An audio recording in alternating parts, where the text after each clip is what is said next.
des gens. Merci d'être venus. Puis ça fait chaud au cœur de voir votre intérêt pour l'éducation et l'environnement. Alors, c'est la deuxième fois que l'Assomption en transition a un partenariat avec le Cégep régional de la Naudière à l'Assomption et on les remercie chaleureusement. Le sujet de notre rencontre aujourd'hui, c'est en phase avec le thème des éveilleurs cette année, c'est l'éducation, un espace de découverte.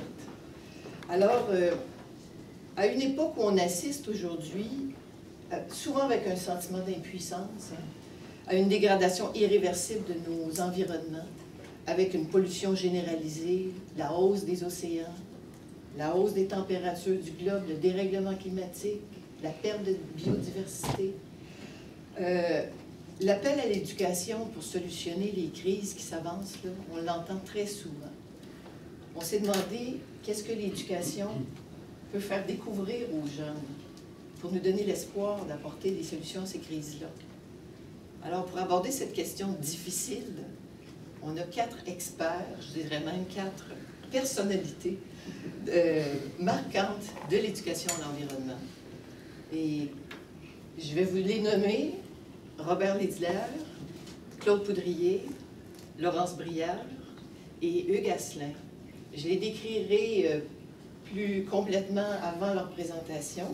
Alors, ils vont avoir chacun 20 minutes de présentation et qui va être suivi donc en fil. Puis à la fin, après les 4 présentations, on fera une période de discussion avec vos questions et commentaires. Alors, sans plus tarder, titulaire d'un doctorat en chimie de l'Université de Strasbourg, Robert Lédler est venu au Canada au printemps 1969. Il a exercé comme professeur de chimie au Cégep de Rosemont pendant toute sa carrière. L'année de la publication du rapport de la commission Brundtland, Notre avenir à tous, allait marquer un tournant dans l'engagement environnemental de Robert et de celui du Cégep de Rosemont aussi. Le Collège de Rosemont est reconnu comme un centre d'excellence en éducation à l'environnement. Et en 2010, le Cégep a été doté par le ministère de l'Éducation et de l'Enseignement supérieur d'un centre d'études en responsabilité sociale et éco-citoyenneté qui s'appelle le CERC.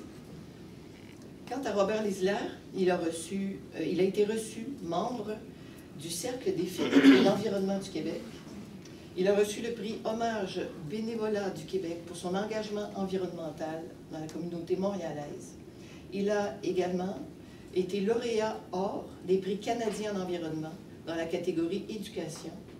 Et il a reçu en 2009 le prix d'excellence du Réseau canadien d'éducation et de communication relative à l'environnement, attribué à un éducateur d'exception en environnement au Canada.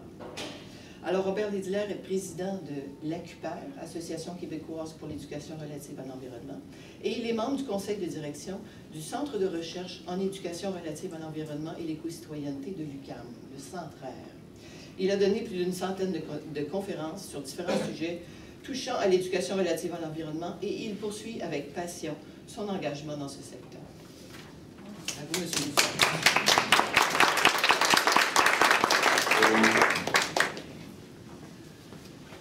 Bonjour à tous. Je me sens comme un prof.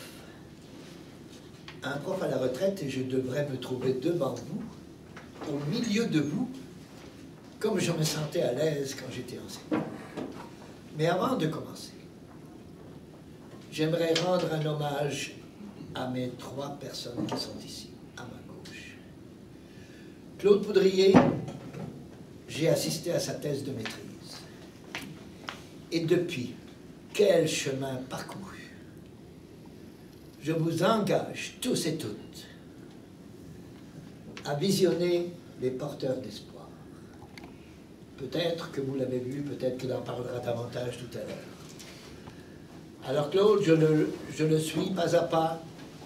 Et une anecdote qui me rappelle un exploit extraordinaire de Claude, qui relève d'un congrès, d'un colloque qu'on a fait ensemble il y a quelques années à Trois-Rivières, pas loin d'ici.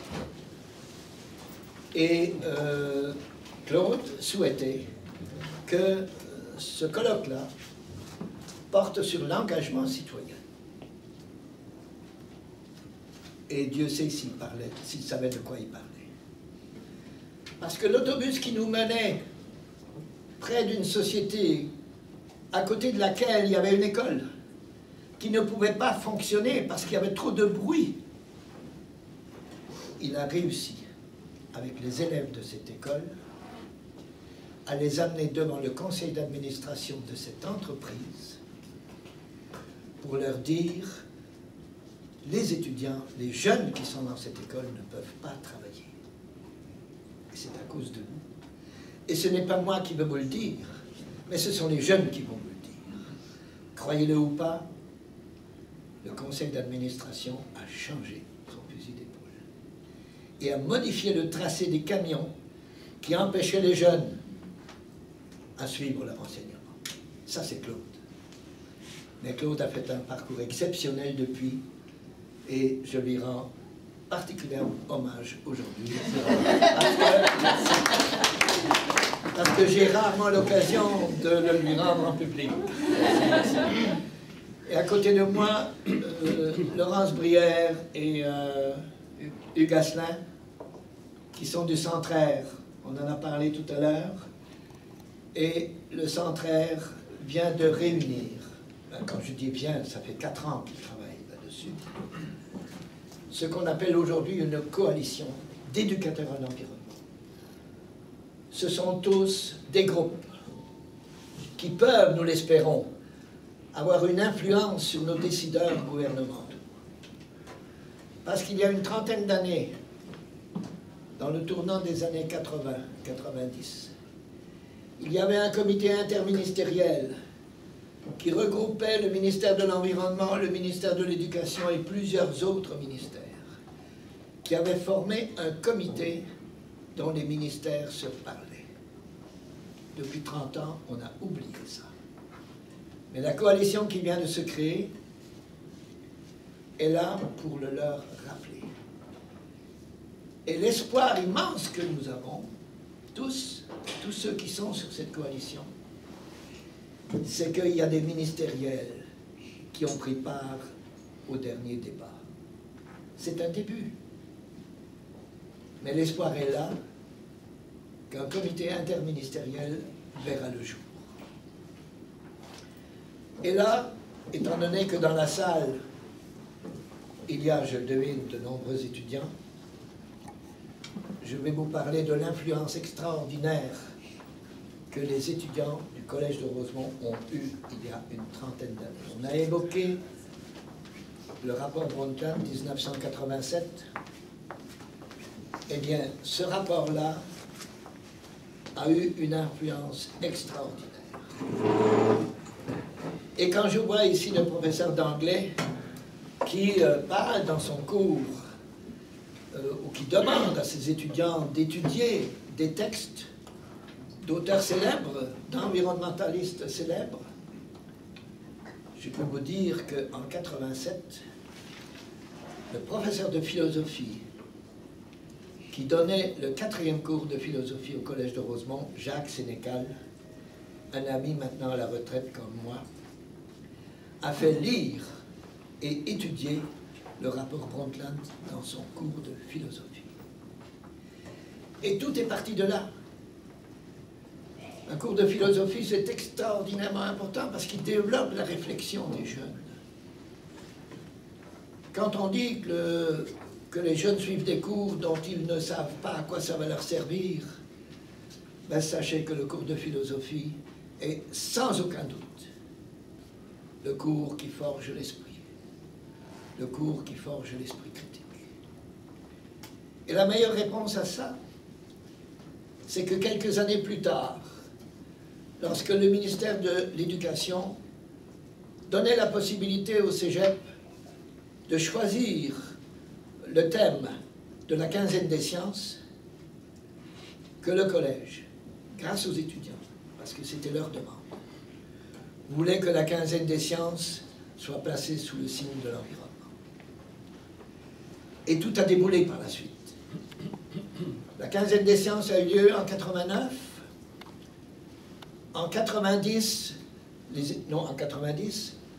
et les étudiants ont demandé à ce que le cégep, au lieu de faire des discours en environnement, agissent en environnement. Et c'est à partir de là, et grâce à l'influence des étudiants, que le collège est devenu un collège environnemental. Nous avons les étudiants non seulement souhaité qu'il y ait davantage d'éducation à l'environnement, mais souhaité aussi que la gestion de cette institution-là soit complètement revue. Et le fait que ce soit les étudiants qui aient demandé cela, je vous dirai tout à l'heure en conclusion où nous sommes rendus aujourd'hui avec les étudiants d'aujourd'hui, 30 ans plus tard. Ça, c'est pour la conclusion. Mais ce que je veux vous dire, c'est que à partir du moment où les étudiants avaient décidé que le collège devait prendre un virage vert, que les choses ont complètement changé pour le collège. Le collège est devenu le moteur institutionnel au Québec. Et c'est la raison pour laquelle aujourd'hui encore, parce qu'il y a vraiment une trentaine d'années d'action concrète, et le CRC, dont on évoquait tantôt la création en 2010, 2010 par rapport à 90, c'est 20 ans plus tard, eh bien ce sont ces 20 ans d'action, toujours entreprise avec les étudiants et les enseignants et le personnel, que s'est construit le CRC. Le CRC reconnaît aujourd'hui que probablement jamais le collège n'aurait eu une nomination comme centre de transfert s'il n'avait pas construit pendant 20 ans son engagement et son action en environnement. La CUPER là-dedans, qu'est-il devenu? Bien, au départ, et à la demande des étudiants en 90, ils disaient que si on veut avoir du financement, il faut créer une société.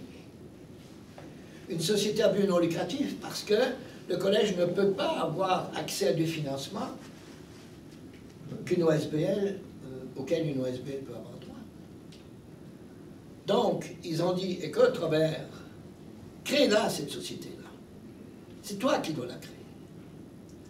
Je l'avais dans l'idée, mais le fait que ce soit demandé par les étudiants, ça m'a stimulé au possible.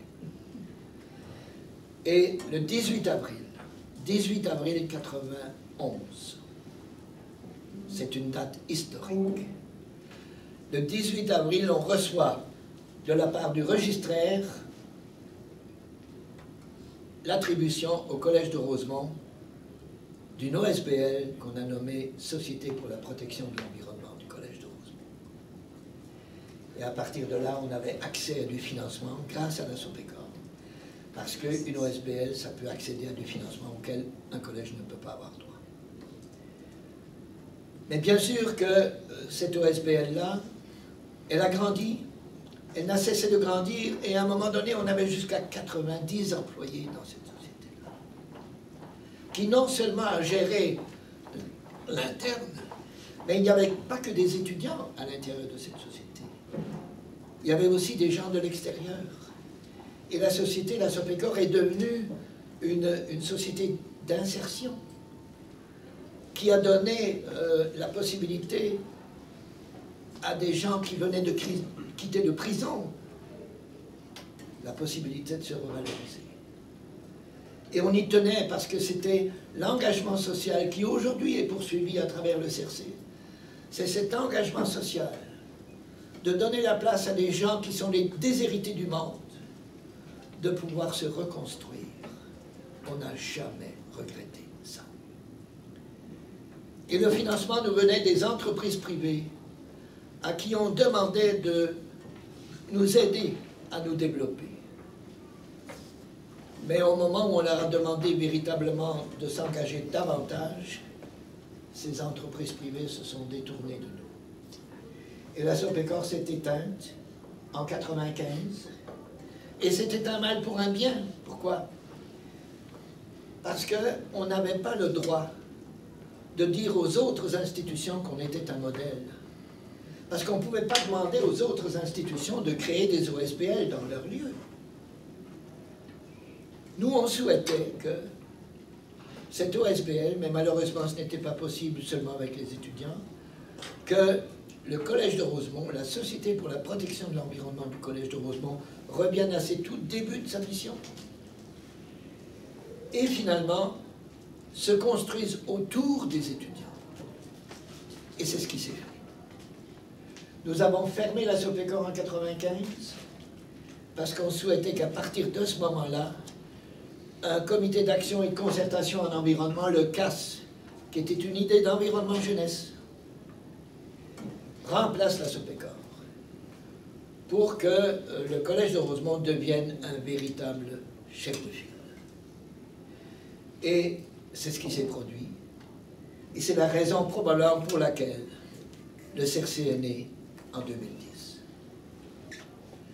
En 1995, et c'est extrêmement important cette date de 1995, en 1995, Jean Robitaille, qui était et qui est toujours celui qui mène les écoles vertes Brundtland, qui compte aujourd'hui 1500 écoles primaires et secondaires.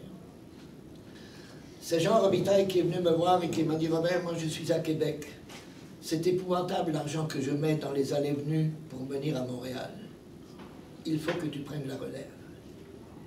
Il faut que tu... Il n'y a qu'une seule personne au Québec qui est capable de prendre ce que je fais moi à Québec. » Jean Robitaille était à ce moment-là à la centrale de l'enseignement du Québec. Il m'a dit « Robert, il faut que tu prennes la présidence de la CUPER. » Et j'ai dit « Bon, un instant, là. Moi je suis prof là. Et ma job première, c'est mon enseignement et mes étudiants. Or, mes cours sont donnés sur 5 jours. Comment tu veux que j'assiste à toutes les réunions? Parce qu'on avait déjà décidé qu'en 97, 2 ans plus tard, le Québec réunirait le premier forum planétaire. C'est une autre date historique. Le premier forum planétaire, c'était quoi? C'était l'engagement du Québec au complet de rassembler la francophonie à Montréal. 34 pays, 700 membres qui ont participé à cet événement, mais on ne pouvait le préparer, et moi je ne pouvais donner mon temps que dans la mesure où j'étais dégagé de mon enseignement, ou si le directeur général prenait mon horaire et me disait « Robert, on te fait un horaire sur 3 jours pour que tu puisses assister à l'ensemble des réunions qui vont devoir se tenir pour préparer cet événement-là. » Alors ça c'est fait, effectivement. Louise me rappelle qu'il me reste 5 minutes. J'avais tellement envie de vous parler encore de beaucoup d'autres choses. Mais ce que je dois vous dire, c'est que la CUPER a pris les choses en main. Pas moi tout seul, parce que je ne suis rien s'il n'y a pas toute une collectivité en arrière de moi. Mais moi je suis surtout, et Claude pourra en témoigner, et mes autres collègues aussi, je suis un individu d'équipe. Mais apparemment, j'ai un don pour faire en sorte que les gens se réunissent autour de moi. Alors, merci, je ne sais pas à qui, mais en tous les cas, la preuve est faite. Et encore aujourd'hui, et c'est là-dessus que je vais peut-être terminer, parce que vous pourriez en apprendre beaucoup en allant sur le site web de la CUPER, www.acuper.qc.ca, actuellement en reconstruction, je m'empresse de le dire, parce que les sites aussi vieillissent, et donc il faut les rebâtir. Eh bien, aujourd'hui, ce que j'ai envie de vous dire, et c'est la réalité, c'est que dans quelques jours, il y aura une équipe d'une dizaine d'étudiants du Collège de Rosemont qui vont animer dans la ville de Montréal, dans les écoquartiers, notamment l'écoquartier Rosemont-Petite-Patrie, des ateliers d'éducation à l'environnement à travers le jeu. Et tout l'été, ils vont être avec les écoquartiers, ils vont être dans les bibliothèques, ils vont être dans les fêtes de quartier, ils vont être dans les camps de jour. Si vous en avez un camp de jour ici, dites-le moi parce qu'ils vont se pointer ici. Pour parler aux jeunes, parce que c'est les tout-petits. C'est le centre de la petite enfance. Et ça me fait extrêmement plaisir parce qu'un jour, quelqu'un nous demandait « Est-ce que vous avez des documents pédagogiques pour notre centre de la petite enfance. On parle du jeune de 2-3 ans, là. Mais celui qui est à ma gauche a développé un exercice pour les centres de la petite enfance. Alors ils ne sont pas oubliés. Et nos aînés non plus, parce que nous allons aller, pas nous, mais les étudiants du Collège de Rosemont vont aller dans les centres pour personnes âgées, pour faire de l'éducation relative à l'environnement. On sait que les centres de personnes âgées sont extrêmement ouvertes aux questions environnementales, mais ils ont aussi un goût effréné du jeu, parce qu'ils n'ont rien d'autre à faire.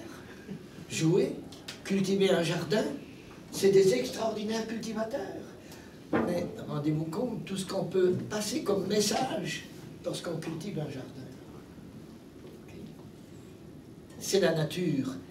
Et récemment, et je vous encourage très vivement, je n'ai pas apporté la documentation avec moi, mais ce matin aux nouvelles, on a vanté les mérites d'un film d'Hubert Reeves, qui est La Terre vue du cœur. Ne manquez pas ça, le 22 avril prochain, il va être présenté dans un grand nombre de cinémas. Allez voir ça. C'est extraordinaire. Cette confiance et cet espoir dans la jeunesse d'aujourd'hui, et c'est Hubert Reeves qui connaît parfaitement les limites de la Terre, mais qui a conservé dans son discours un espoir que je partage très vivement avec Claude, avec Laurence et avec Hugues. Merci.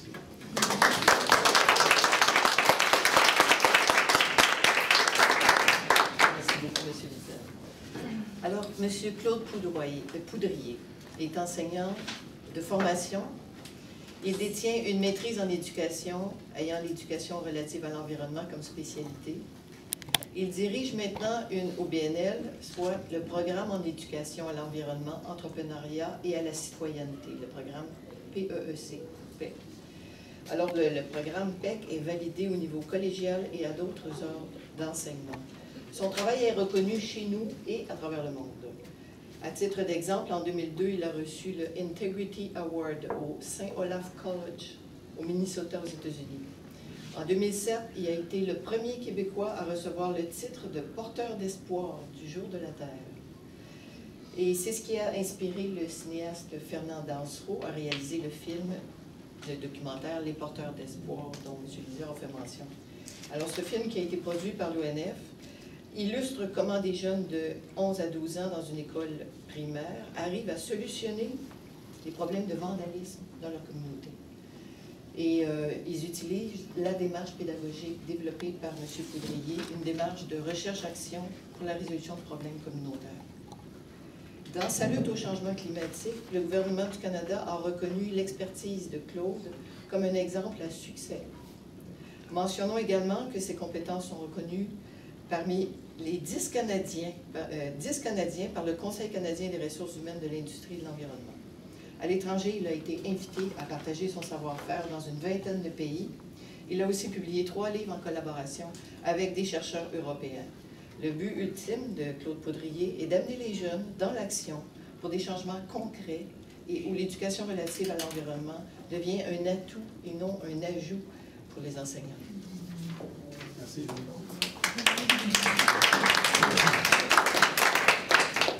D'abord, merci beaucoup, Louise, de cette initiative. À ce que je sache, là, tu es l'initiatrice de notre invitation, de notre rencontre aujourd'hui. Merci beaucoup. C'est des belles initiatives qui sont nécessaires. Ça répond à un besoin, je pense bien, parce que la salle est assez pleine.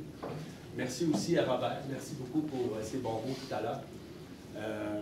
Comme Robert a mentionné, on se connaît depuis de nombreuses années. Ça le dit. Et je me rappelle aussi une autre anecdote, tant qu'à être avec les anecdotes. Quand on avait remporté le prix Ciradem en même temps, en fait.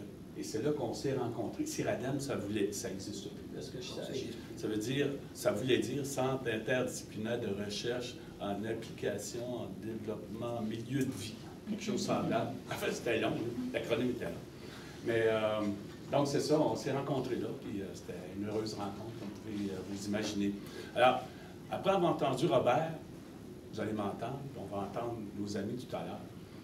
Il me semble qu'on a un point commun, c'est notre passion. Je pense qu'on est passionnés.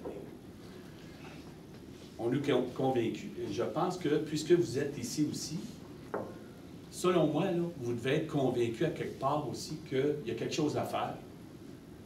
Quelque chose à faire dans le plaisir. Parce que si on n'a pas de fun, si on n'a pas de plaisir à s'impliquer en éducation relative à l'environnement, ça se peut qu'on décroche, tu sais. Mais comme Louise a mentionné, écoutez, moi j'ai été 37 ans en fait à la commission scolaire du chemin du roi à Trois-Rivières. J'arrive de Trois-Rivières. Je suis retraité officiellement de la commission scolaire depuis 2013. Les 10 dernières années de mon parcours, j'étais en prêt de service au ministère de l'Éducation pour diffuser le modèle pédagogique de la recherche-action pour la résolution de problèmes communautaires que j'ai connu quand j'ai fait ma maîtrise et j'ai eu la chance d'avoir comme directrice de la maîtrise Mme Lucie Sauvé, qui est, à ce que je sache, là, la directrice du Centre de recherche en éducation et formation relative à l'environnement à l'éco-citoyenneté. C'est bien dit, hein? OK, c'est bon. Donc, c'est ça, j'ai eu la chance de connaître ce modèle-là et de l'expérimenter avec mes élèves en 6e année, puisque j'enseignais en 6e année. Et là, ça fait quoi ce modèle-là? Hein? Ça le dit, ça amène les acteurs à résoudre des problèmes. Comme Robert a dit, a donné l'exemple tout à l'heure avec, en fait, la société dont il a parlé, là, où le conseil d'administration a changé d'idée. C'est quand même une multinationale, c'est pas rien. C'est la multinationale Reynolds, tu sais, le papier d'aluminium Reynolds. Là. Donc, ça a amené les dirigeants à investir 1,5 million de dollars pour corriger les problèmes. Il a parlé des camions, mais il y avait aussi le procédé de laminage de l'aluminium qui était polluant, donc changer le procédé, que ça soit moins polluant. Le bruit, on en a parlé aussi tantôt, des silencieux sur le toit d'usine. Donc, voyez-vous, c'est ça qu'on veut en éducation relative à l'environnement. C'est correct d'être conscient, parce que là, on est dans la semaine des éveilleurs de conscience. C'est correct d'être conscient, mais la question, c'est puis après. Qu'est-ce qu'on fait avec ça? Alors, la démarche en recherche-action, c'est une démarche étape par étape qui est bien structurée et qui amène les acteurs à résoudre le problème pour vrai. C'est pas des vœux pieux, là, aimons-nous les uns les autres. Là. On va cibler un problème ou un besoin, puis on va répondre aux besoins ou on va solutionner le problème. Je voudrais aussi rappeler la définition de l'éducation relative à l'environnement. Tu sais, on se pose la question parfois, ouais, mais c'est quoi ça, l'éducation relative à l'environnement? C'est quoi, là? C'est-tu s'occuper des arbres dans la forêt, planter un arbre, s'occuper des espèces menacées, et ainsi de suite? Et selon moi, nos amis tantôt vont peut-être préciser peut-être les différentes sphères, je ne sais pas. Enfin, dans nos échanges, on va le préciser, les différentes sphères de c'est quoi l'environnement, finalement? C'est l'environnement nature, comme je viens de dire, l'environnement ressources, l'environnement énergie, ressources, par exemple, gestion des déchets, et ainsi de suite. L'environnement social.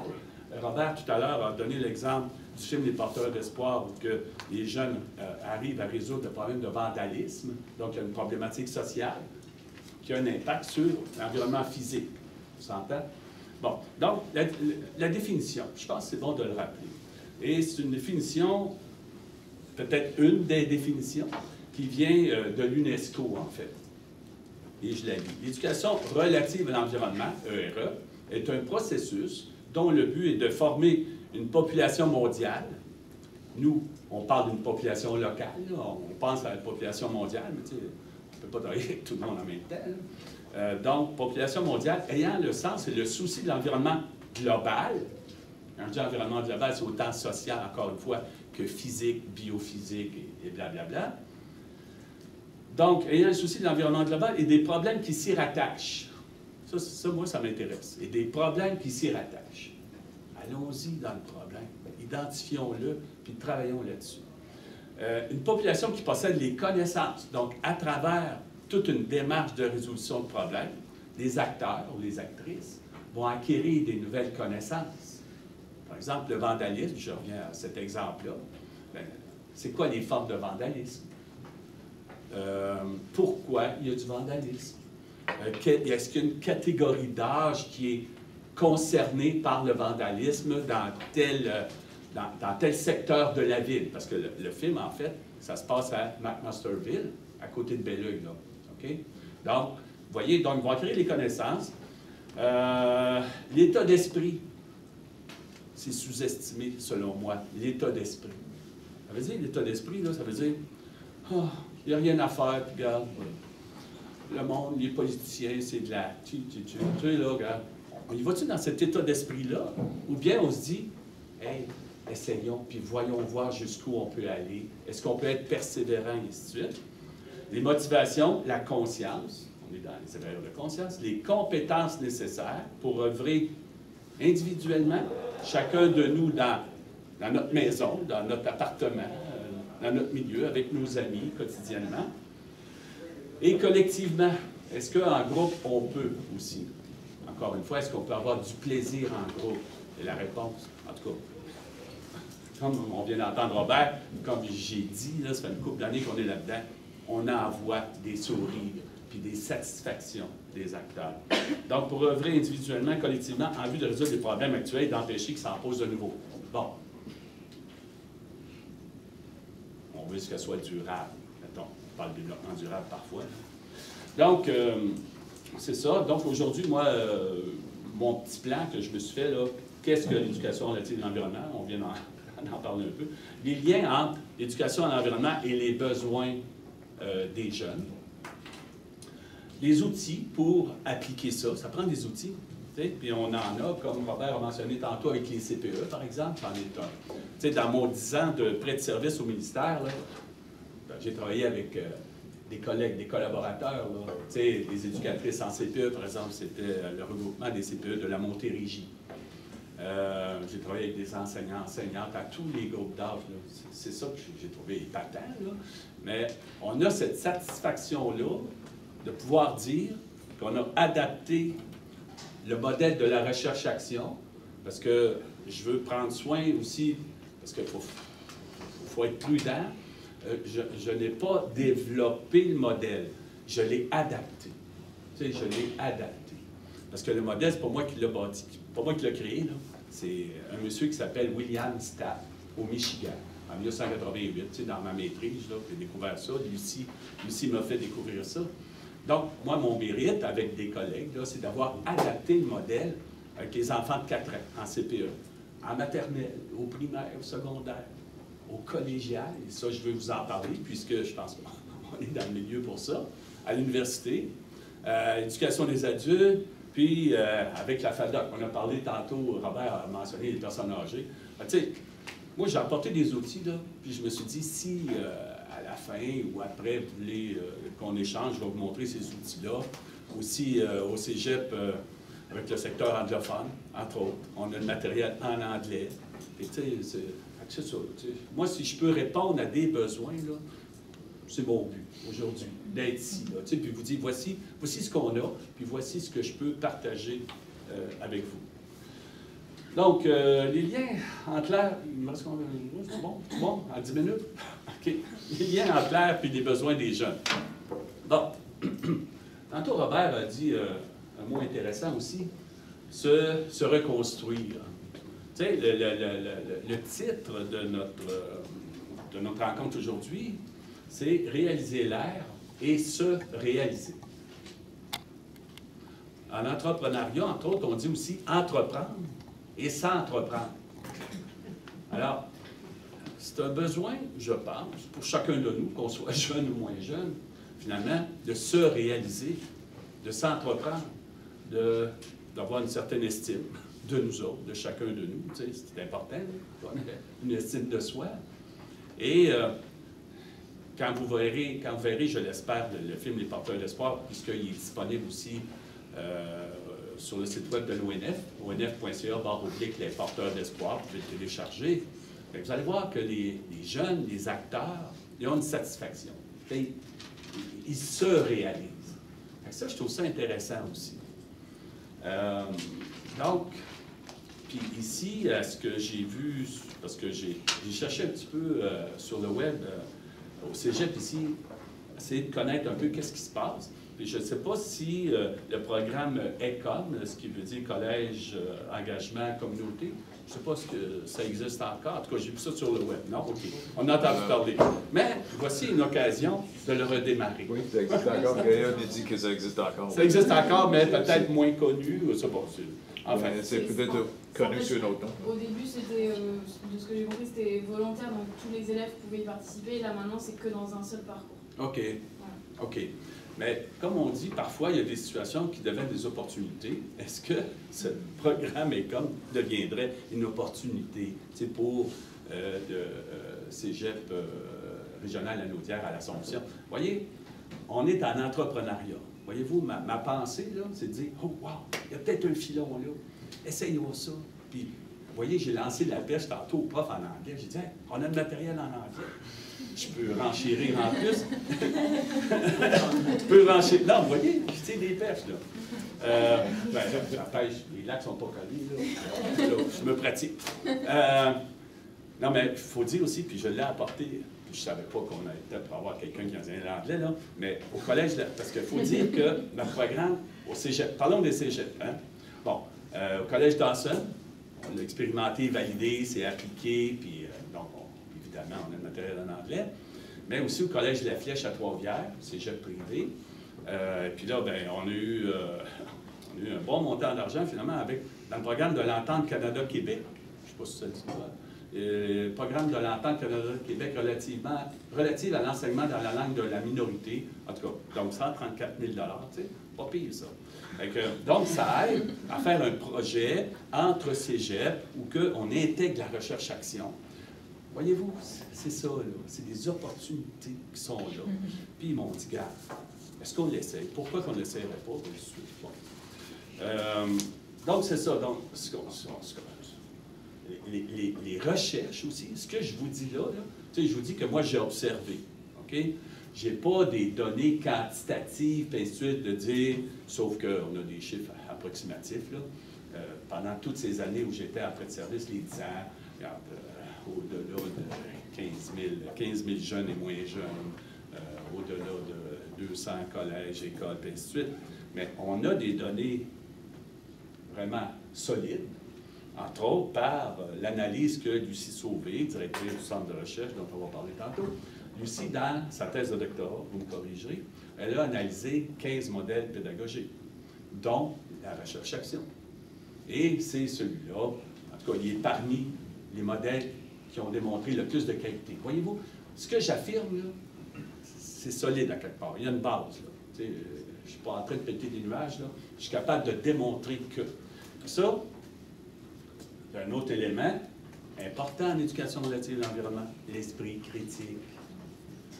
Si j'affirme quelque chose qui est plus ou moins solide publiquement, je deviens vulnérable. Il y a quelqu'un, à quelque part, qui peut dire, regarde, lui, là, va le planter, va l'avoir. Donc, il faut être solide. Et vous allez voir, encore une fois, dans le film Le porteur d'espoir, cet enjeu, cette question de l'esprit critique, elle est soulevée par l'enseignant, qui est M. Dominique. Moi, mon rôle dans le film, c'était d'accompagner Dominique pour qu'il applique les étapes de la recherche-action, étape par étape, puis soulever l'importance de l'esprit critique, de la communication. Pour moi, la communication, c'est un enjeu permanent dans ma vie de tous les jours. J'ai 2 filles, j'ai 3 petits-fils, puis pour moi, la communication, c'est bien, bien, bien important. Je vous donne un exemple comme ça. Puis posez-vous la question, c'est quand moi, ma communication avec telle personne a été ordinaire ou qu'elle était excellente, et voici ce que ça a fait. Quand ça a été, il y a eu quelque chose qui s'est passé, que la communication était, il y a eu un manque, et voici ce que ça a fait. Ou ma communication était très bonne, puis voici ce que ça a fait. Tu sais, la communication, c'est partout. C'est, comme je dis des fois, 5 minutes, et il n'y a rien de mieux, rien de pire dans la communication. Regardez M. Trump, c'est un bel exemple. Tu sais, il communique dessus, lui. Il est fort, il est fort. Donc, les besoins des jeunes. Les outils, je l'ai mentionné rapidement, donc sont adaptés à tous les groupes d'âge. On a l'adaptation au collégial ici en 3 fascicules. Là, en fait, la démarche, c'est 13 étapes. Ici, c'est adapté en 3 cahiers. Comme j'ai dit, l'étude qu'on avait en anglais? Ah oui, c'est vrai. Donc, exemple d'application au collège La Flèche. Notre programme, en passant, s'appelle aussi Éducation entrepreneuriat parce qu'on a des groupes au collégial, au secondaire puis au primaire qui ont gagné le concours québécois en entrepreneuriat avec la démarche en recherche-action. Donc, on se permet de dire que c'est un programme aussi à l'éducation entrepreneuriat. Donc, au Collège La Flèche, ils ont gagné le concours en entrepreneuriat avec la démarche en recherche-action. Puis là, je sens que le temps file, je pourrais vous donner des exemples concrets tantôt, peut-être dans l'échange. Donc, à Dawson, j'en ai parlé. Intégration au curriculum, bien, c'est un exemple, là, comme je vous disais, dans l'Entente Canada-Québec, puis dans le programme ECOM. Est-ce que la recherche-action pourrait devenir un outil pour le programme ECOM? Selon moi, oui. Puis, encore une fois, selon nos évaluations, tout le monde est gagnant là-dedans. Encore une fois, ça illustre le film, là. Les acteurs sont gagnants parce qu'ils développent beaucoup de compétences personnelles. Le prof, comme on dit, il ne faut pas, comme Louise a mentionné, il ne faut pas que ce soit un ajout, mais un atout dans ton enseignement. On ne veut pas rajouter, comme on dit, rajouter sur le tas de l'enseignement. Enseigner, c'est déjà une très belle tâche, exigeante, mais donc on veut que ce soit un atout. Puis l'institution aussi. Robert a parlé du Collège Rosemont. C'est une belle reconnaissance pour le Collège Rosemont sur ça, Pécard et ainsi de suite. Vous voyez, donc, tout le monde est gagnant là-dedans. Le milieu, bien sûr. Peut-être que je devrais terminer là. Ah, OK. J'ai apporté aussi des affiches que j'ai reçues du Jour de la Terre. Parce que, bon, ça s'en vient, n'est-ce pas, le 22 avril. Donc, j'en ai ici là, des affiches, s'il y en a parmi vous qui voudraient en avoir. Donc, je termine là-dessus, puis je passe le micro. Merci. Alors, je vais prendre les 2 minutes qui vous restaient pour dire que moi, j'ai assisté à une présentation de Claude à l'Université McGill, et puis je ne voulais plus jamais enseigner de la même façon. Ça a été... si vous allez voir le film Les Porteurs d'espoir, si vous êtes enseignant, vous allez voir ce film-là, là, vous ne verrez plus enseigner de la même façon. Puis on dit allez voir le film, mais en fait, vous pouvez le regarder à la maison. Ça, il est disponible gratuitement sur les sites de l'ONF. Donc, ça vaut vraiment la peine. Alors, Laurence Brière est professeure associée au Centraire. Elle enseigne dans les domaines de l'éducation relative à l'environnement, des sciences de l'environnement et de la coopération internationale. Ses travaux de recherche portent sur les dynamiques de mobilisation citoyenne en contexte de controverses socio-économiques. Et Hugues Asselin est coordonnateur et agent de recherche au Centraire. Il est également chargé de cours en éducation relative à l'environnement au baccalauréat, en enseignement préscolaire et primaire. Dans le cadre de ses travaux, il travaille entre autres à la coordination de la coalition Éducation, Environnement, Éco-citoyenneté, qui vise une plus grande institutionnalisation de l'éducation en matière d'environnement et d'éco-citoyenneté au Québec. Alors, ils vont se partager leur temps de parole.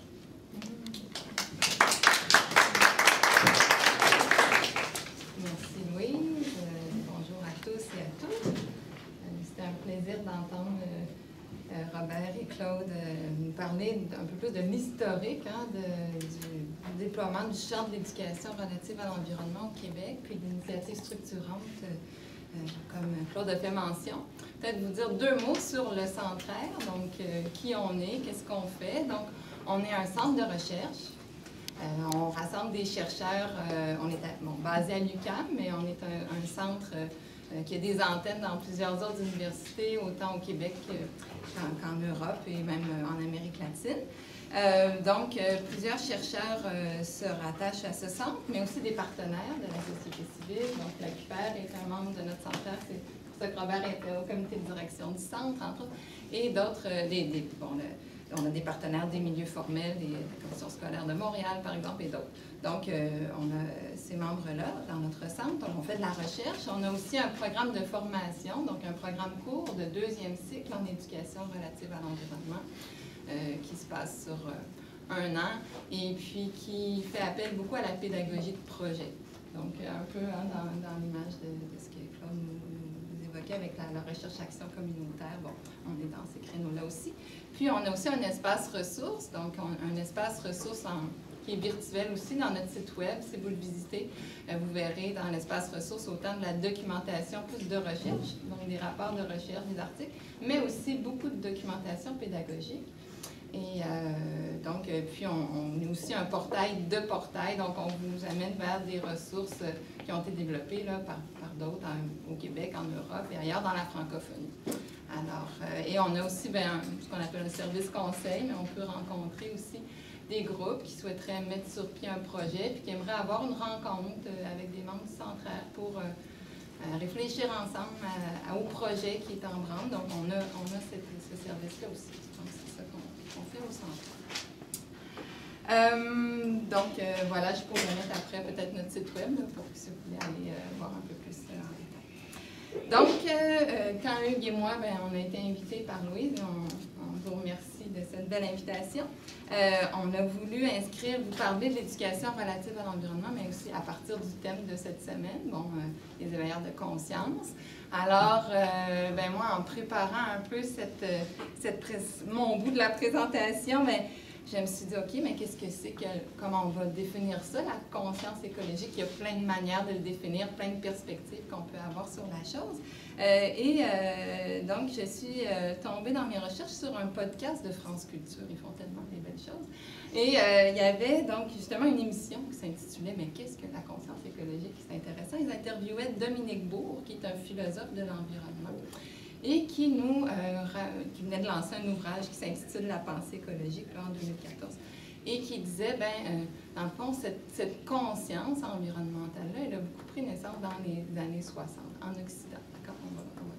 Et avec des publications comme Le printemps silencieux de Rachel Carson, dont on en parlait avant que la table ronde commence, où cette biologiste-là a tiré la sonnette d'alarme sur le DDT, donc ce pesticide qui nuisait à la reproduction des oiseaux et puis sur la pollution en plus. Donc, ça avait eu et elle avait mis en lumière la désinformation là, que l'industrie chimique à l'époque causait. Là. Donc, il y a eu des sonnettes d'alarme comme ça qui ont été tirées dans les années 60. Le rapport du Club de Rome sur la croissance, les limites à la croissance économique dans une planète finie. Ça fait que là, il y avait dans cette mouvance-là des années 60, on peut dire que c'est là que la pensée écologiste occidentale s'est formée. Donc, il dit Dominique Bourg que c'est à la fois le développement de la pensée écologique s'est appuyé sur une remise en question de ce modèle économique du capitalisme industriel, là, dont on voyait un peu les dérives à partir de ces années-là, mais aussi sur une remise en question de l'anthropocentrisme, hein, donc de l'idée que l'humain domine un peu l'autre qu'humain, qu'on appelle, nous, en Occident, la nature. Bon. Et d'ailleurs, donc, quand je continue à fouiller sur qu'est-ce que c'est que la conscience écologique, je suis tombée sur un écrit de Karine Dartiguet-Pérou, c'est long, mais qui disait, en effet, que pour elle, là, une dimension très importante de la conscience écologique, c'est la reconnaissance de l'importance de la diversité bioculturelle. Donc, diversité biologique d'une part, mais diversité culturelle. Et le lien entre les deux, c'est-à-dire qu'à travers le monde, il y a plein de manières différentes de se relier à ce que nous, on appelle l'environnement, dans le fond, qui est notre milieu de vie, puis qui est tout ce qui est l'autre qu'humain. Hein, donc, les autres formes de vie, mais aussi donc, le milieu de vie. Alors, ça c'est intéressant. Là, ça fait que ça peut un peu nous décentrer de notre vision des choses, de l'environnement, un peu problème dont on parlait tout à l'heure, Claude, donc de nos représentations qu'on a un peu plus, nous ici en Occident. L'environnement, problème et ressources pour l'environnement plus un milieu de vie, l'environnement plus un lieu de signification, un lieu d'apprentissage aussi. Pour les Premières Nations, le lien au territoire, c'est un lien d'apprentissage, je pense. Donc, voilà. Notre directrice, Lucie Sauvé aussi, elle a été notre directrice de nos doctorats et mémoires, et puis elle avait développé là, cette typologie des représentations de l'environnement qui est un travail bien intéressant, mais on s'y réfère souvent. Et donc, puis quand je poursuivais ma petite recension d'écrit pour préparer la communication, je me suis rappelé que Marie-Ève Marleau, qui avait fait un mémoire de maîtrise au Centraire sur justement le lien entre le développement de la conscience environnementale ou écologique et puis l'agir. Hein? Qu'est-ce qui fait qu'on a une conscience, mais ensuite, qu'est-ce qui fait qu'on pense à l'action? Puis tantôt, Claude nous invitait sur cette piste-là aussi. Donc, je suis retournée dans son mémoire, puis elle avait fait vraiment un beau travail de débroussaillage pour dire, mais qu'est-ce que c'est vraiment que la conscience? Puis elle l'a regardé au regard de différentes lunettes disciplinaires, donc autant du côté de la psycho, de la philo, de la sociologie, de l'éducation, bien sûr. Alors, j'y vais très rapidement, d'accord, parce qu'on n'a pas beaucoup de temps. Mais donc, en psychologie, hein, on va dire que la conscience, c'est d'une part la conscience de soi, donc être conscient à partir de, ça va interpeller nos sens, puis d'autre part notre cognition. Donc, la conscience de soi, mais aussi la connaissance de soi. Donc ça fait appel à bien connaître qui on est, ses valeurs, développer une capacité d'introspection, de réflexivité sur la manière dont on pense puis on agit dans le monde. Donc, ça implique aussi de prendre conscience des réalités qui sont extérieures à soi. Et donc, il y a aussi l'idée, donc, par exemple, si on prend conscience d'une dégradation de notre milieu de vie immédiat, par exemple, dû à des pratiques d'agriculture intensive ou qu'est-ce qui se passe dans mon milieu de vie? Il y a une dégradation. Mais qu'est-ce que ça évoque chez moi? Donc, une conscience un peu plus, qu'on peut dire, phénoménale. Donc, là, on est plus dans les aspects subjectifs et qualitatifs de cette expérience-là qu'on fait avec le milieu.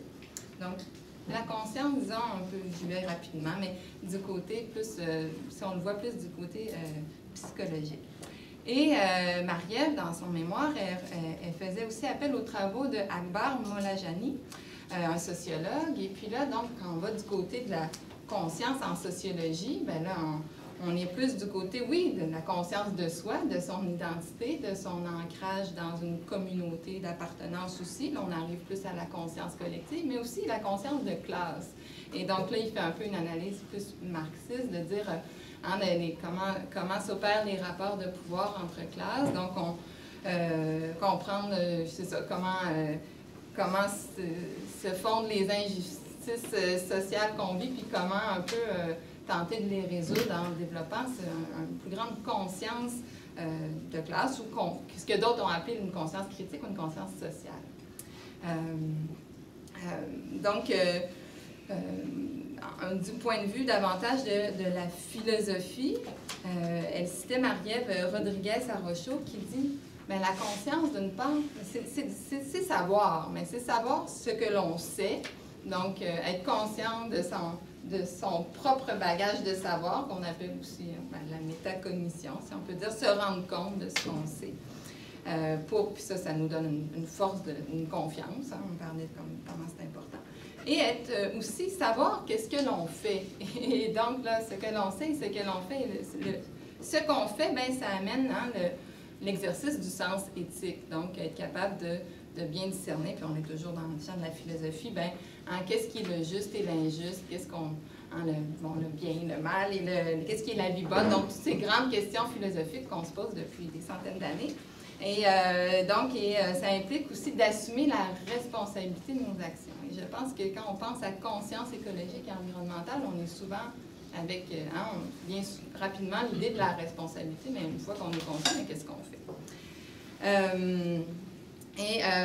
Donc, je termine avec, disons, sur la revue des perspectives sur la conscience. Bien là, je pense qu'il fallait aussi parler des travaux de Paulo Freire, un éducateur, un chercheur et éducateur brésilien qui travaillait vraiment dans une perspective d'éducation populaire et d'émancipation sociale. Donc, pour lui, la conscience, c'est vraiment la forme la plus élevée de l'esprit, hein, qui implique, comme on le voyait tantôt, bien, une dimension sensorielle et cognitive, mais qui implique aussi une connaissance une conscience des processus historico-culturels qui ont forgé nos imaginaires sociaux. Hein? Donc, comment est-ce qu'on vient qu'à penser les réalités, dans ce qui nous concerne, socio-écologiques, d'une certaine manière? Comment est-ce que se construit nos imaginaires collectifs, puis comment est-ce qu'on peut, ces imaginaires-là, les regarder d'une manière plus critique en discutant. Donc, là, en discutant dans une communauté, donc l'éducation populaire de Paulo Freire, c'est ça. 2 minutes pour moi. D'accord. J'accélère. D'accord? Donc, puis dans nos travaux au Centraire, on fait souvent référence aussi, bien sûr, aux travaux de Paulo Freire. Et puis là, ben, je reviens à une auteure que je citais tout à l'heure, Karine Darty-Périgou, qui dit que pour elle, la conscience écologique, c'est vraiment, d'une part, développer une éthique de l'altérité, donc l'éthique de l'autre que soi, puis aussi de l'autre qu'humain. Donc ça implique de développer un sentiment d'appartenance hein, à un milieu. Ça implique de reconnaître et de célébrer la différence. Hein, donc, qu'est-ce que l'autre est, l'autre en tant que personne, mais l'autre, toutes les formes de vie, de sentir aussi une certaine reliance par rapport à cette altérité-là, un sentiment de responsabilité. Mais elle dit, il y a l'éthique de l'altérité d'une part qui doit être jumelée à une écologie de l'action. Hein, donc, participer à un projet d'émancipation, de voir le monde, et là je la cite tel quel, le monde comme un projet auquel contribuer. Donc, hein, elle interpelle, oui, la responsabilité, mais aussi le souci, le soin, ce qu'on appelle en anglais le care. Bon, on a difficulté des fois à traduire. Donc, vous me voyez venir, on est dans le politique là, quand on parle de ces choses-là. On est vraiment on est dans l'espace public à discuter ensemble de comment on va prendre soin, comme nous le dit souvent Lucie, la directrice de notre centre, de notre maison de vie partagée. Donc, c'est une question politique. Et au regard de ça, au regard de cette nécessité-là d'avoir un agir responsable lorsqu'on est conscient, mais je retiens de Claude dans le plaisir, hein, c'est toujours important.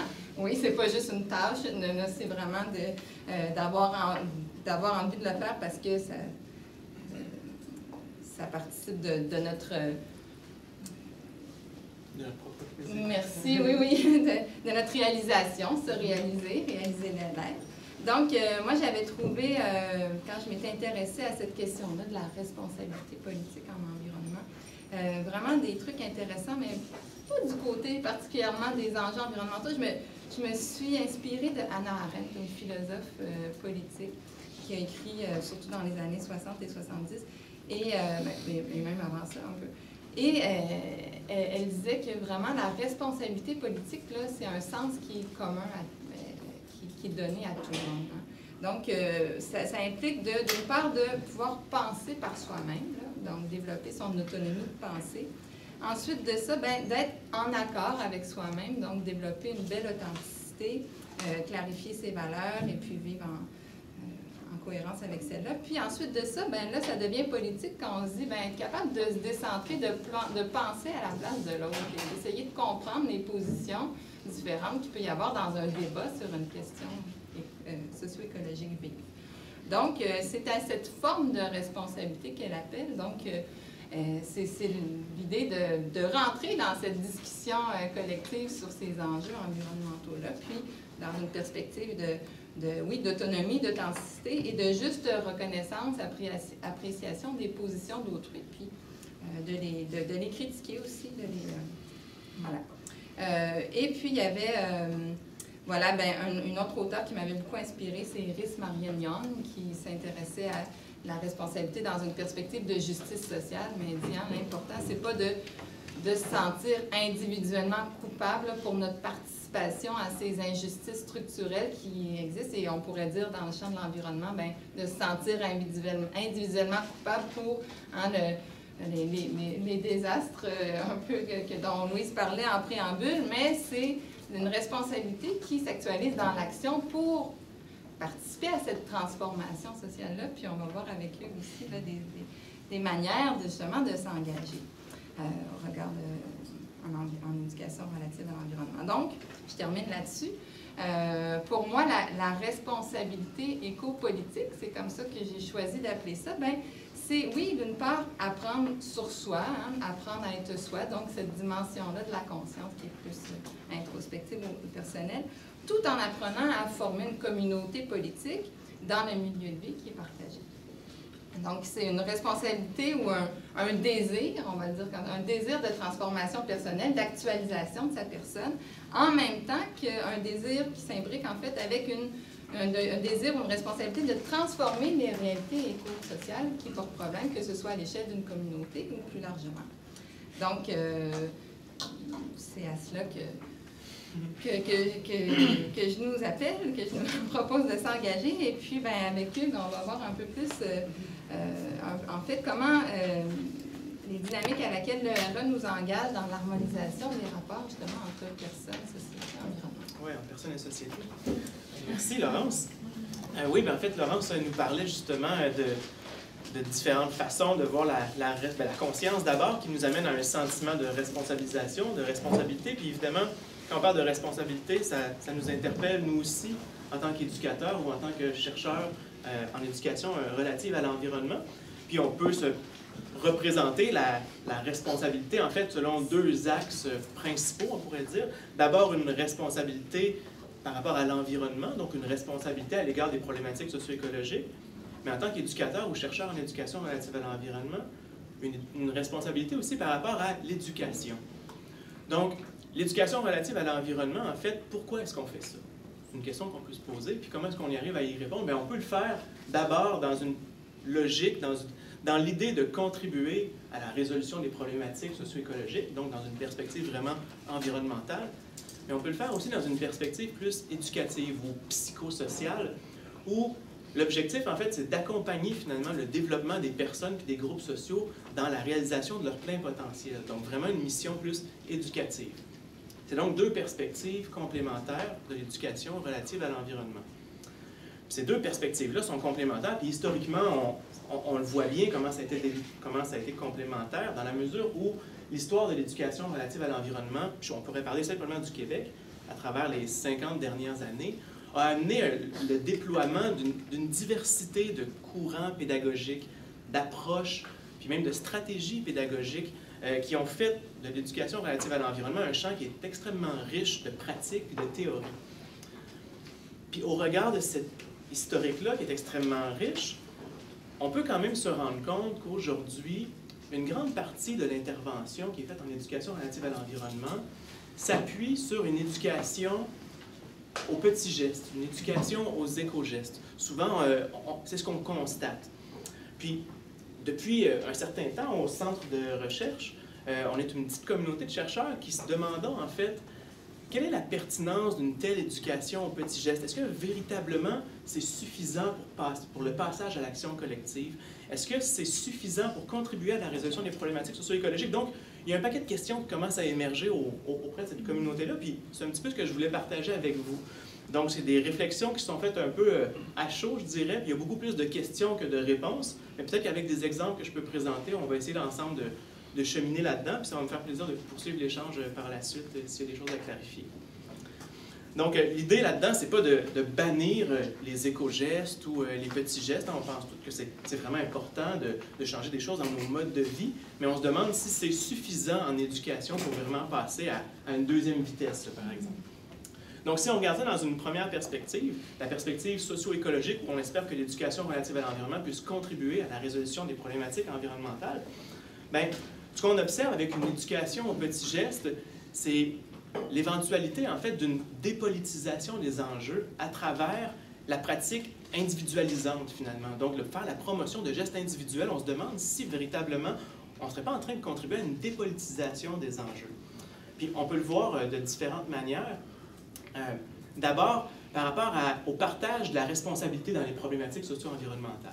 Si, dans la communauté des éducateurs, on s'entend, puis probablement ici dans la salle aujourd'hui, on s'entend sur le fait que c'est important dans nos sociétés de revoir nos systèmes de production de biens et services parce que nos systèmes de production sont inadéquats avec les dynamiques environnementales.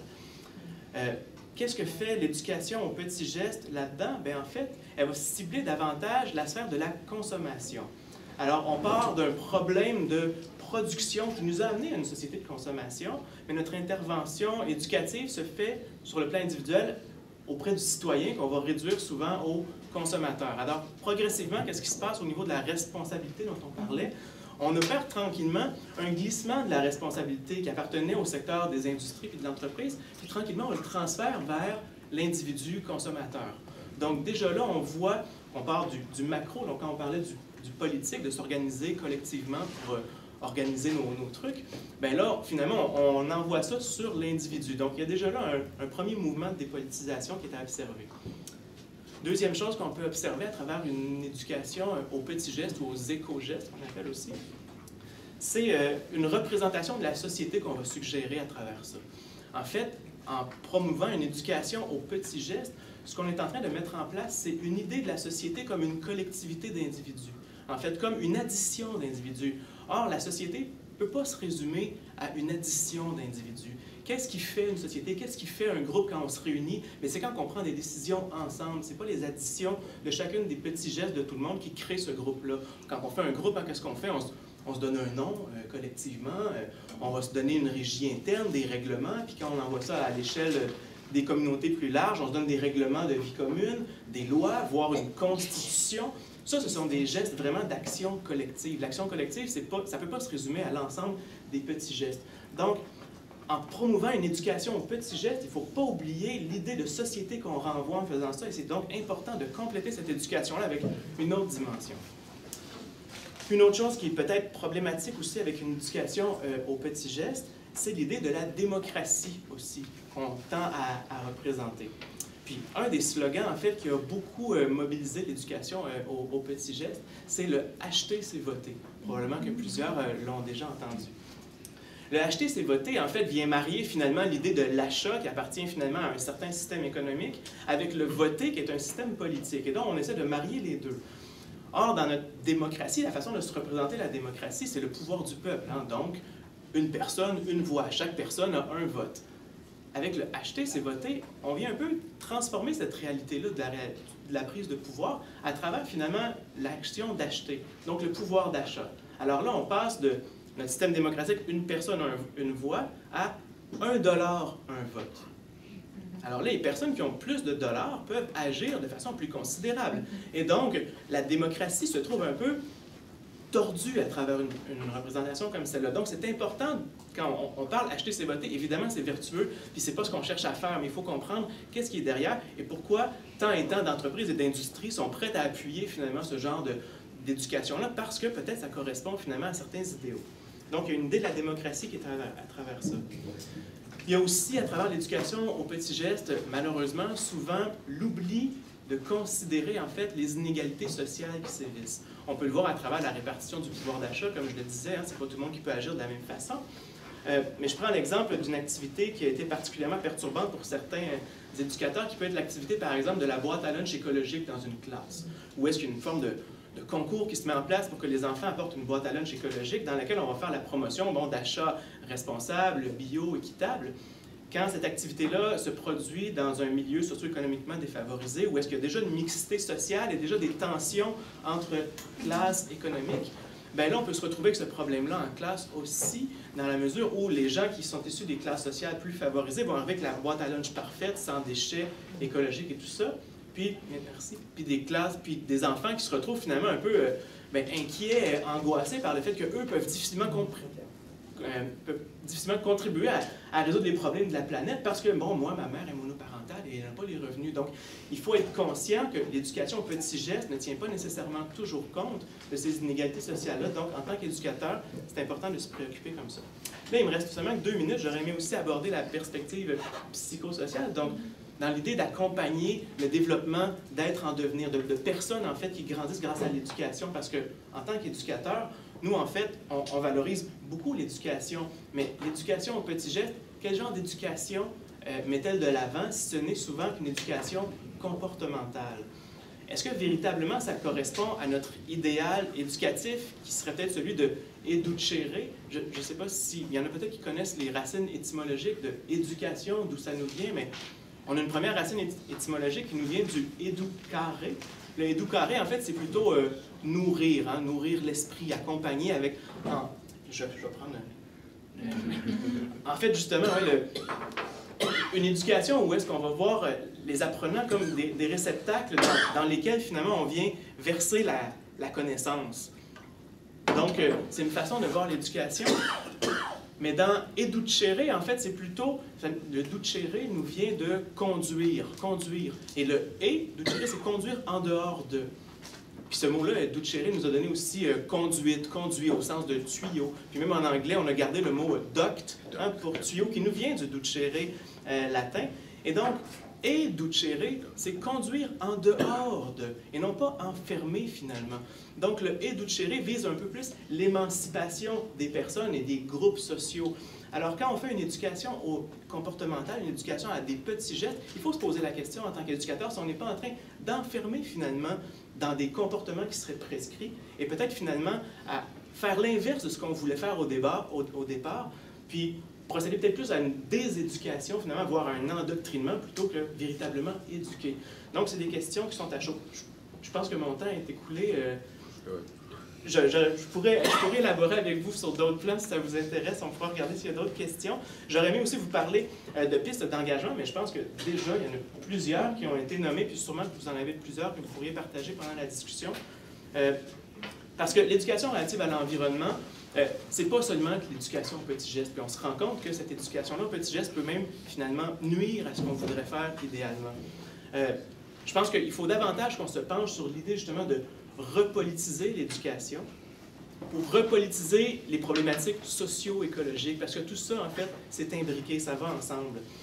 Puis, l'idée de s'engager, en fait, c'est pas seulement que s'engager individuellement, comme Laurence le disait, puis comme Claude le démontrait aussi avec la recherche-action pour la résolution de problèmes communautaires. L'idée, c'est pas de faire son petit geste chacun dans son coin, mais c'est plutôt de s'engager collectivement, donc d'aller vers le collectif. Puis justement, cette approche-là de recherche-action par la résolution de problèmes communautaires est particulièrement intéressante. Puis je pense qu'il y a plusieurs personnes ici qui sont déjà engagées dans d'autres comités. On pourra en discuter pendant l'échange. Donc, c'est les petites questions que je voulais partager avec vous.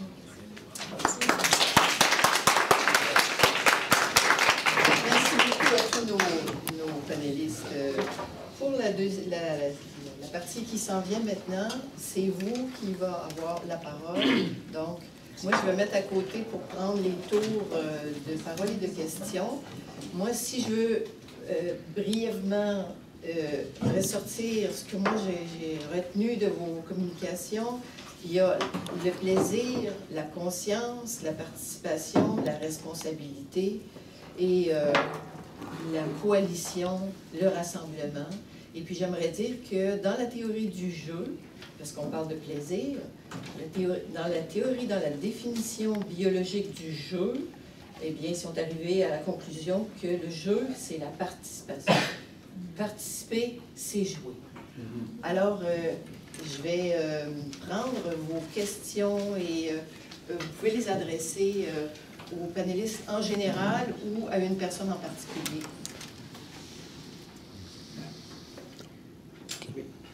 Je peux y aller? Oui. Moi, en fait, ma question, j'imagine que ça peut s'adresser à vous tous. En 2017, l'année dernière, je sais que Centrale et une trentaine d'organismes de l'air ont proposé au gouvernement une stratégie québécoise d'éducation relative à l'environnement et à l'éco-citoyenneté. Puis on fait un travail de recherche à l'Université de Montréal sur l'éducation relative à l'environnement et on se demandait quelle était la réponse du gouvernement parce que j'ai fait beaucoup de recherches puis j'arrive pas à trouver qu'est-ce que le gouvernement vous a répondu. Oui, OK. Bien, peut-être que je peux répondre, c'est pas mal mon dossier, je dirais, au centraire présentement. En fait, cette stratégie-là, en fait, c'est d'abord une proposition. Hein? C'est une proposition qu'on fait cheminer à partir du centraire, puis notamment depuis la création de la coalition éducation, environnement, éco-citoyenneté, qu'on essaie de faire socialiser, si on veut, depuis cette coalition-là. Puis on l'a fait, en fait, socialiser de deux manières. D'abord, auprès des groupes qui sont les principaux concernés, donc les acteurs du milieu. Fait que ça peut passer par les enseignants directement, les praticiens, à travers soit leurs syndicats, à travers les commissions scolaires, à travers le contact des conseils d'établissement, à travers aussi toutes les organisations qui travaillent en éducation relative à l'environnement, mais qu'on appelle du secteur de l'éducation non formelle. Donc, par exemple, toutes les OBNL qui ont développé une expertise d'éducation relative à l'environnement et qui pourraient nous amener finalement à parfaire la proposition de stratégie. Parce que je le dis, c'est vraiment une proposition. Et avec, à force de recueillir finalement les commentaires de tous ces acteurs-là, on en vient qu'à peaufiner notre proposition pour éventuellement la faire cheminer là, dans un autre axe, plus vers les décideurs. Alors, cette opération-là n'est pas encore faite, dans le sens qu'on n'est pas encore allé porter la stratégie, on est encore à une étape de socialisation, on veut que les gens adhèrent à cette proposition-là, puis on dit notre proposition, mais on veut que ce soit la proposition de tous ces acteurs-là, donc que chaque personne puisse s'y mettre du sien. Et puis, bien, éventuellement, ça, on va aller voir les décideurs pour voir s'ils sont prêts à embarquer là-dedans. On sait que là, présentement, bon, on entre dans une dynamique électorale. On espère pouvoir interpeller les partis. Or, les partis politiques ont déjà établi leur plateforme politique, donc c'est difficile d'intervenir à cette étape-ci, mais au moins de sensibiliser à ces enjeux-là. Ça nous apparaît important. Donc, on espère que la coalition puisse prendre la parole dans les médias au cours des prochains mois d'ici les élections pour qu'on puisse soulever ces enjeux-là. Je peux peut-être rajouter quelque chose. Dans ce dossier-là, à ce que je sache, là, Laurence a mentionné tantôt le côté politique, l'importance du côté politique en éducation relative à l'environnement. C'est particulièrement important, je pense, dans ce dossier-là, parce que, à ce que je sache, tu me corrigeras, Hugues, là. Donc, l'idée, c'est de présenter cette plateforme-là à des responsables politiques, au gouvernement, au ministère de l'Éducation, que ce soit sous ministre, et ainsi de suite. Donc, quand on parle politique, en tout cas, je parle, à mon avis, il faut être stratégique. Qu'est-ce que tu veux? Politique, c'est ça. Il faut être stratégique. Donc, stratégie veut dire quoi? À qui je m'adresse? Qu'est-ce que je lui présente?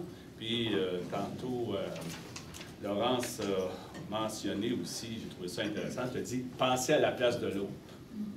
Donc, dans ce cas-là, je pense qu'il faut penser aussi à la place de l'autre, là, que ce soit le ministre de l'Éducation, que ce soit M. Proulx ou peu importe. Il faut lui présenter quelque chose où il va avoir un gain. Quel est son gain à cette personne-là? Quel est le gain pour le ministère, par exemple, à accepter la plateforme ou des éléments de la plateforme? Donc, la stratégie, c'est ça, mais c'est aussi le moment. À quel moment? Le timing, comme on dit. À quel moment je vais présenter ça? Est-ce qu'il y aurait un bon moment qui s'en viendrait, là, parce que Hugues l'a dit, les élections s'en viennent. Est-ce qu'il n'y aurait pas quelque chose là, qu'on pourrait tirer une ficelle? Je suis encore à la pêche, moi, là, vous voyez. À la pêche. Non, mais c'est ça, c'est des stratégies. Il faut penser stratégique, comme la belle histoire des carrés rouges, par exemple, il y a quelques années. Tu sais, c'était des belles stratégies. Alors, à mon avis, il faut... Puis, je prends soin aussi, je profite de ce moment-là pour dire que notre programme, il est reconnu au ministère de l'Éducation pour les jeunes du secondaire.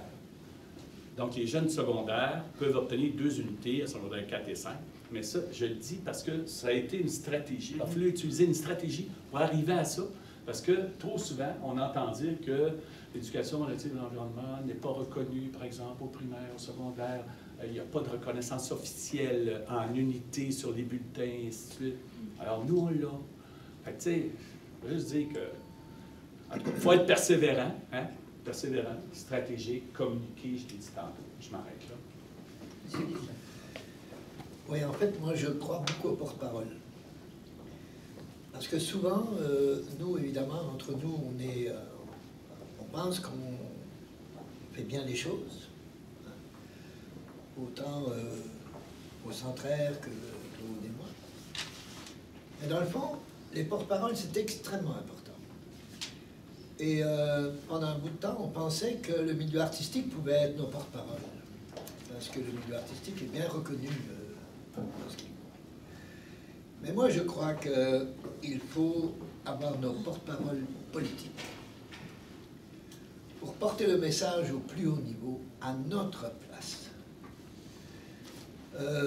Pourquoi je dis cela? C'est que je viens d'avoir une expérience personnelle avec le projet que nous souhaitons développer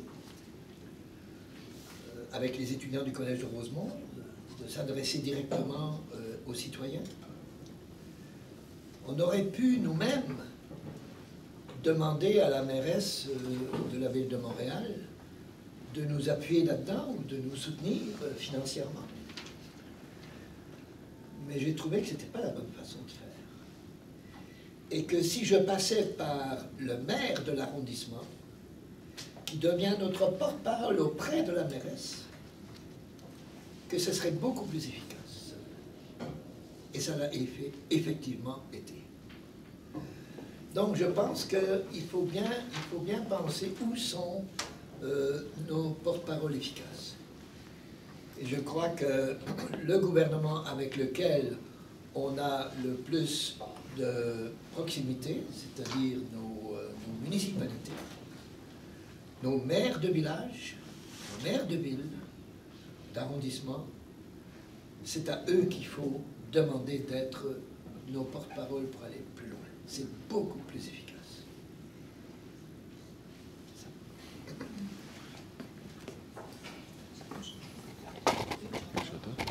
Moi, c'est relatif au fait que vous faites de la recherche. Est-ce que vous faites de l'auto-observation? Est-ce que vous avez essayé d'évaluer entre vous, les chercheurs, qu'est-ce qui vous motivait à croire tel chercheur ou tel chercheur? C'est quoi qui fait que l'information se rend à vous et soit conscientisée, alors que dans beaucoup de gens, chez beaucoup de gens, moi, ce que je vois, c'est que les gens sont très incrédules. Ils ne croient pas l'information qui est diffusée, même quand c'est donné par des conférenciers qui ont des spécialités. Ils sont tout le temps enfreints par rapport à ce qui est donné comme information. Ils croient toujours qu'ils se font avoir un peu d'une certaine façon. Puis c'est ça, c'est de voir que, moi j'ai l'impression que c'est en lien justement avec l'histoire du gain et du profit, c'est que tout le monde, on dirait, comme un créneau qui veut faire valoir en bout de ligne. Il faudrait, comme je crois, en tout cas, arriver à délaisser cette fonction-là de valoriser notre organisme ou notre créneau pour vraiment être transparent et avoir une plus grande influence. Donc, c'est mon point de vue. Qu'est-ce que vous en pensez? Ben oui, en fait, je pense que je veux dire, en tant qu'éducateur, je pense qu'effectivement, cette transparence-là, elle est nécessaire. Puis cette auto-observation-là, oui, elle est nécessaire. Puis ben, là, je pense à certains exemples, notamment tout à l'heure, Laurence nous a parlé des représentations sociales, par exemple. En éducation relative à l'environnement, c'est un outil qu'on va se servir beaucoup, en fait, de faire une forme de diagnostic de nos propres représentations sociales, par exemple, par rapport à l'environnement. Qu'est-ce que l'environnement pour moi? Et donc, à partir de là, on va voir un peu où est-ce qu'on s'inscrit. Est-ce que, moi, la façon dont j'ai appris l'environnement, c'est à travers, justement, les problèmes, parce que souvent, dans les médias, c'est ce qu'on va véhiculer. Est-ce que c'est l'environnement ressources? Parce que, par exemple, on se préoccupe beaucoup de la gestion, on est beaucoup là-dedans, ou bien c'est plutôt, moi, ma façon de voir l'environnement, c'est l'environnement nature, parce que j'ai des expériences d'enfance qui ont caractérisé la façon dont je me suis relié à cette nature-là, puis qui m'a amené à me développer comme je suis. Puis en faisant ce diagnostic-là, finalement, bien, on finit par voir où est-ce qu'on se situe, puis ça nous permet finalement, après ça, d'interpeller d'autres personnes au regard de qui on est. Puis ça nous permet de voir aussi un peu comment les autres se situent, puis de faire ce même travail-là pour arriver à un dialogue d'abord, mais ce qui peut nous amener aussi un peu plus loin, parce que je veux dire, le champ des représentations sociales, là, on parle d'environnement, mais ça pourrait être pour l'éducation. Tout à l'heure, je vous ai parlé de différentes façons de voir l'éducation.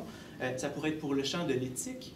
Par exemple, dans l'éthique de l'environnement, il y a une diversité de propositions éthiques. Donc, à quelle proposition éthique, moi, je me rattache? Cet auto-examen-là est extrêmement important parce que ça me permet de prendre conscience de comment est-ce que moi, je vais en parler quand je vais le faire, mais aussi de prendre en considération qu'il y a d'autres possibilités, qu'il y a d'autres, finalement, façons de voir une éthique de l'environnement.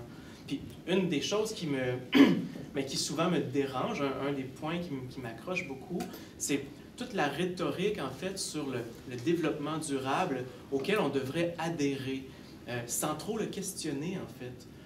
Puis parce que, nécessairement, ça nous apparaît comme vertueux, encore une fois, cette proposition-là, de faire un équilibre entre l'environnement, l'économie, la société. Mais si on n'est pas capable de faire l'auto-examen, par exemple, de où est-ce qu'on se situe quand on fait cette proposition-là, bien, on peut passer à côté de d'autres propositions qui ne seraient pas intégrées finalement dans la représentation du développement durable. Puis par exemple, on entend beaucoup parler depuis plusieurs années là, des possibilités de décroissance, les mouvements de décroissance. Ça, essayer de faire rentrer ça dans un cadre de développement durable, c'est incompatible. Le développement durable doit reposer sur une croissance économique soutenue. Donc, en adhérant à ça, si on ne fait pas l'auto-examen de où est-ce qu'on se situe, en tant qu'éducateur ou en tant qu'apprenant, en fait, on passe à côté d'un paquet de champs de signification. Donc ça, pour moi, ça m'interpelle. Je ne sais pas si je réponds bien à la question, mais c'est quelque chose qui nous préoccupe effectivement. Puis l'éducation relative à l'environnement, ce n'est pas une éducation à l'environnement. L'objet de l'éducation relative à l'environnement, ce n'est pas d'enseigner l'environnement. Nous, en fait, c'est d'enseigner à comprendre notre propre relation personnelle ou sociale à l'environnement. Et à travers ça, on est capable de présenter une diversité de possibilités de se relier à l'environnement. Et là, on va essayer d'accompagner les apprenants là-dedans pour qu'eux puissent se relier de la façon qui leur apparaît la plus pertinente, sans trop les diriger. Donc, on ne cherche pas, comme je disais tout à l'heure, à enfermer dans des propositions, que ce soit développement durable ou une autre, mais plutôt à présenter l'éventail pour qu'il y ait plus de transparence, comme on dit. Pour compléter un peu, c'est dont il parlait, mais peut-être plus du côté des approches pédagogiques qu'on déploie. Il y a beaucoup celle de l'histoire de vie, donc du récit écobiographique. Comment, puis là on le fait ça en tant que chercheur, mais on le fait aussi avec nos étudiants, puis ça se fait dans le milieu scolaire aussi. Donc comment est-ce qu'on s'est relié à notre milieu de vie, à l'environnement depuis qu'on est tout petit? Bon, les recherches nous disent que si on a eu un contact privilégié en nature quand on était enfant, puis si on a eu des modèles, des gens qui ont été comme des médiateurs pour nous renseigner sur les espèces de champignons, etc. Là, si on a eu ce contact-là privilégié, bon, on a plus de chances plus tard de... Mais ça, c'est une chose. Mais donc, comment est-ce qu'on s'est relié à l'environnement au cours de sa vie? C'est vraiment, à chaque fois qu'on fait cet exercice-là, là, ça allume vraiment beaucoup de gens. C'est un bel exercice. Et d'autre part, pour ce qui est plus de le rapport à l'information, on essaie beaucoup de développer ça aussi, comme comment apprendre à faire des recherches documentaires critiques, là, qui sont les porteurs d'informations, puis comment trouver des sources crédibles et comment faire ça au-delà de ce que les médias peuvent nous présenter, mais aller chercher les différentes prises de position. Moi, j'aurais un autre ajout à ce que tu disais, les porteurs d'informations. Je me demandais, approcher les blogueurs qui sont très en vogue à l'heure actuelle, les outiller, les alimenter, leur expliquer dans votre cadre à vous, parce que ces gens-là, ils ont énormément d'influence sur une grande quantité de jeunes qui, eux, vont amener une dynamique différente.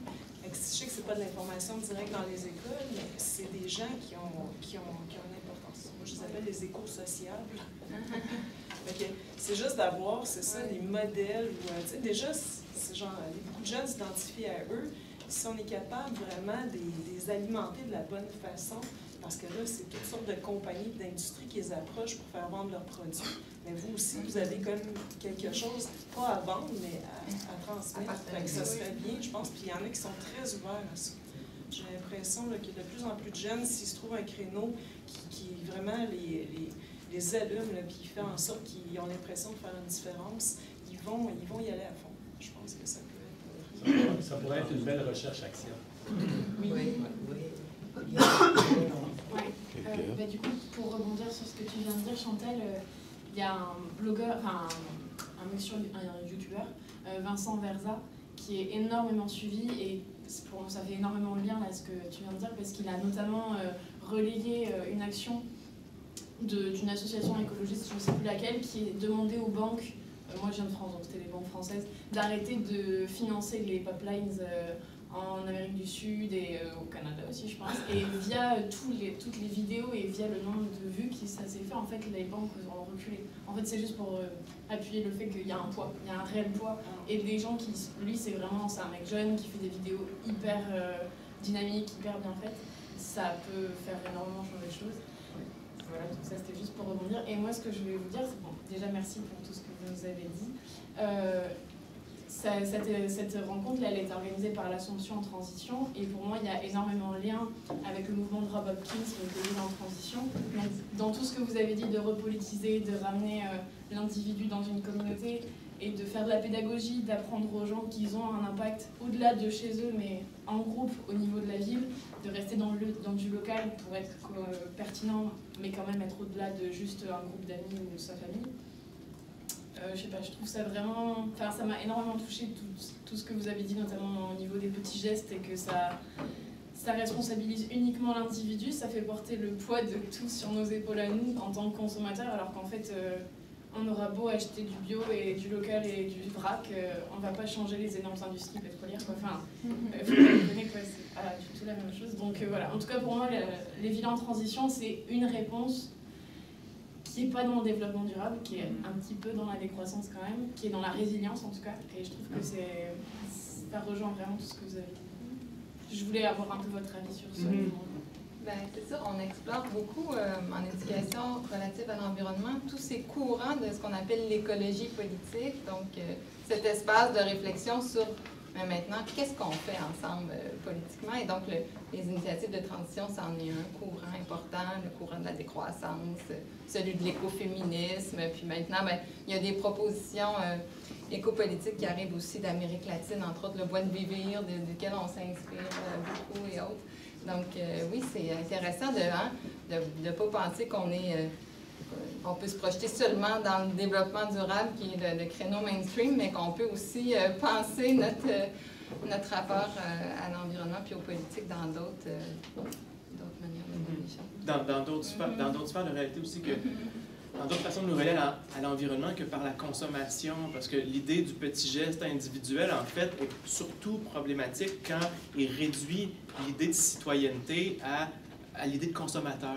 Je veux dire, quand on s'implique dans la solution en transition, c'est pas en tant que consommateur, c'est en tant que citoyen, tout plein de dimensions et de potentialités pour se relier à nos groupes sociaux puis à notre environnement. Donc, quand on réduit ça à l'unique dimension de la consommation, on passe à côté d'un paquet de facteurs qui peuvent être vraiment transformateurs. Puis la consommation a peut-être un certain pouvoir, mais il faut voir jusqu'où on peut aller à travers ça, puisque ça coûte véritablement que de passer par là. Donc, c'est ça que je voulais mettre en évidence. Bonjour. Merci beaucoup en fait pour vos présentations. Moi, je m'intéresse beaucoup professionnellement et personnellement en fait en lien entre la conscience et l'agir, un peu ce que tu parlais. Vous le faites beaucoup au niveau des jeunes. Il y a un lien aussi, pour moi, il y a beaucoup de liens aussi avec les adultes, juste la classe moyenne, avec vos expertises. Est-ce que vous avez découvert des trucs, en fait, comment amener les gens un peu à croire qu'ils ont encore une possibilité d'avoir un impact? Parce que moi, dans les dernières années où je me suis beaucoup impliquée, ce que je renote, c'est que les gens, des fois, ont envie de dire ça sert à rien ce que je fais, on peut rien changer. Puis les gens ne voient pas souvent le concret de protéger l'espèce en péril. Tu sais, moi, je m'en fous de la grenouille, elle ne change rien à ma vie. Donc, comment on fait pour amener les gens à dire, ben oui, il n'y a peut-être pas un impact au quotidien dans ta vie, mais il peut avoir un autre impact. Donc, avec ces deux axes-là sur le pouvoir de changer les choses, puis en fait, aider une espèce qui concrètement ne change pas ma vie, est-ce que vous avez des pistes de solutions pour amener les gens à... Je suis toujours en recherche de ça, bien vulgarisé, peu importe. Mais je pense que le message qu'il faut passer, c'est vrai que l'individu qui se pose ces questions-là dit « je peux rien y faire, qu'est-ce que ça fait que de respecter, de faire tel geste, je suis tout seul ». Mais justement, il n'est pas tout seul. Le message qu'il faut passer, c'est que si l'éducation relative à l'environnement permet à des milliards de personnes d'avoir la même information, peut-être qu'un milliard de personnes va changer les choses. C'est sûr que moi aussi, je me dis, mais qu'est-ce que je peux faire moi tout seul? Je ne peux rien faire tout seul. Mais le fait de le communiquer à d'autres et d'influencer d'autres, eh bien, ça peut, à un moment donné, faire en sorte que la masse critique d'individus qui réfléchissent dans le même sens peut changer les choses. Moi, il y a deux choses. Un peu comme votre intervention, madame, on vient de dire, bon, les gens peuvent penser qu'on ne peut rien faire. Les gens peuvent penser que ce qu'on me dit, c'est pas vrai. Et là, je fais le lien avec l'état d'esprit dont j'ai parlé tout à l'heure. L'état d'esprit. Tantôt, j'ai lu la définition de l'UNESCO, l'éducation relative à l'environnement, mais il y a aussi les 5 objectifs. Il y a des objectifs en éducation relative à l'environnement de l'UNESCO. L'état d'esprit est un des objectifs. Mais moi, pour faire suite à ce que Robert vient de dire, quand je vais vendre la sauce de l'éducation relative à l'environnement à des enseignants, enseignantes, profs, étudiants, étudiantes, peu importe, je leur dis, voici des exemples de victoires de citoyens. Exemple. Le projet Énergie-S Hein? Quand même assez récent. Bon. Jusqu'à maintenant, on peut dire qu'il y a une certaine victoire. Bon, on dit c'est très fragile, là, mais quand même une certaine victoire. Gros Kakuna, hein, près de Rivière-du-Loup, une victoire. Tu sais, je pense qu'il faut rappeler les victoires. C'est ça la stratégie McDonald's. Pas chic, là, mais tu sais, c'est de la pub, là. Donc, on est dans la communication, comme on vient de dire. Donc, il faut rappeler les victoires. Beauharnois, hein, la centrale Beauharnois, vous vous rappelez, victoire citoyenne. Orford, en Estrie, victoire citoyenne. Les porteurs d'espoir, je veux dire, ça prend des exemples. Il faut que les gens voient, puis c'est correct. On parle d'esprit critique, mais on est capable de répondre. Tant qu'on est capable de répondre aux questions, là, comme on dit, l'affaire est quelque chose. On n'est pas dans le trop. On donne des réponses. Donc, tantôt, on disait acheter, c'est voter. Là, je change un peu de sujet, mais moi, je dirais ne pas acheter, c'est voter. Ne pas acheter. Parce qu'acheter, là, on est comme en compétition, comme tu dis, Hugues. Celui qui a bien d'argent, il va acheter ce qu'il peut acheter, lui. Acheter neuf. Acheter neuf. Oui, c'est ça. Mais ne pas acheter, je pense que c'est encore plus puissant. Donc, pour répondre à votre question, je leur donne des exemples, puis voici. Puis l'autre chose aussi, on a dit le milieu, la communauté, ce qui est important. Qu'est-ce qui est le plus important pour chacun de nous, après ma part? Dans nos valeurs, c'est la famille. Hein? C'est notre famille. Ensuite, c'est quoi? C'est notre milieu social. Là. Et là l'éducation relative à l'environnement a sa place. C'est dans notre milieu de vie, que ce soit l'école, la communauté, le centre communautaire, peu importe. Alors, le milieu de vie, c'est là que nous, on intervient.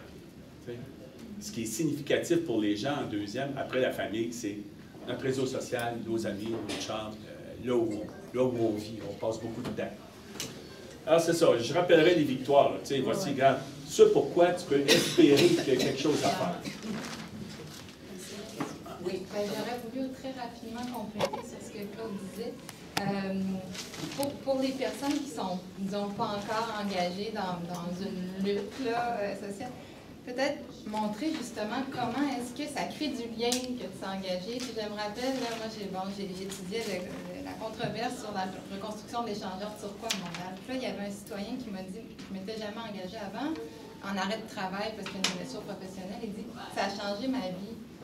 Il dit, je me suis intégrée dans ma communauté comme jamais auparavant. Et puis là, il s'est devenu un citoyen très engagé sur toutes sortes de dossiers.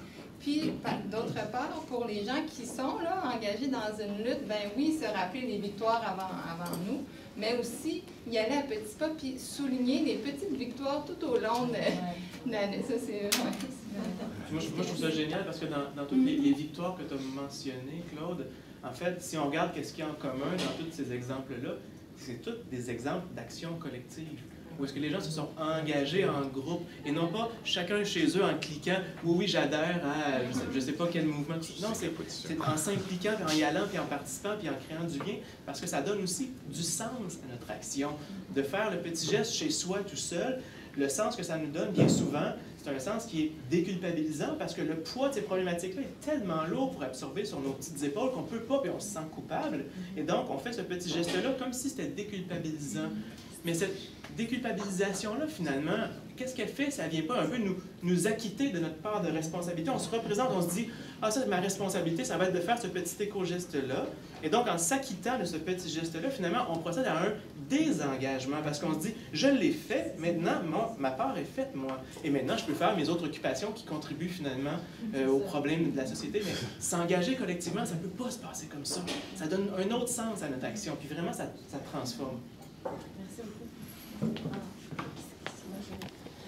Moi, je trouve ça vraiment intéressant ce que tu viens de dire parce que je me rappelle, on avait une conférence récemment, puis j'ai décidé de faire du porte-à-porte avec mes petites affiches, là, tu sais, petits papiers.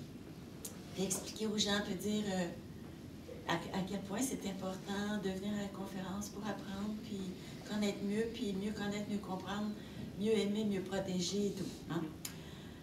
Là, les gens allaient dire « Ah oui, je vous félicite tellement pour le travail que vous faites. Mon Dieu, que c'est beau de vous voir. » Puis, moi, là, ben, je m'occupe de ma petite récupération, puis je suis contente. Yes. C'est correct. J'étais tellement déçue. Tu sais, je me dis, ben, j'aime pas ça me faire féliciter, comprends-tu? Les gens pensent à autre chose. Comment ça se fait que c'est difficile de convaincre les gens? Ben, tu sais, je trouve ça intéressant, tu sais, souligner victoire. Puis j'ai essayé ça aussi, tu sais, regarde ensemble comment on est capable de faire des choses. Puis c'est dur, l'inertie, hein? C'est dur. Si on regarde, c'est sûr que moi, je crois que vraiment, ça crée vraiment d'amitié d'être dans un groupe, dans le comité vigilance hydrocarbures. Puis dans la MRC, on est 4 comités soudés serrés. Un comité, c'est bien, mais 4 ensemble, c'est mieux. Tu sais, je crois tellement à tout ça.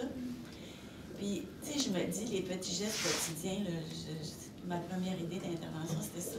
Tu sais, quand tu regardes tous les... Quand on a besoin à l'épicerie d'aller acheter des trucs, on n'a pas le choix de ne pas acheter.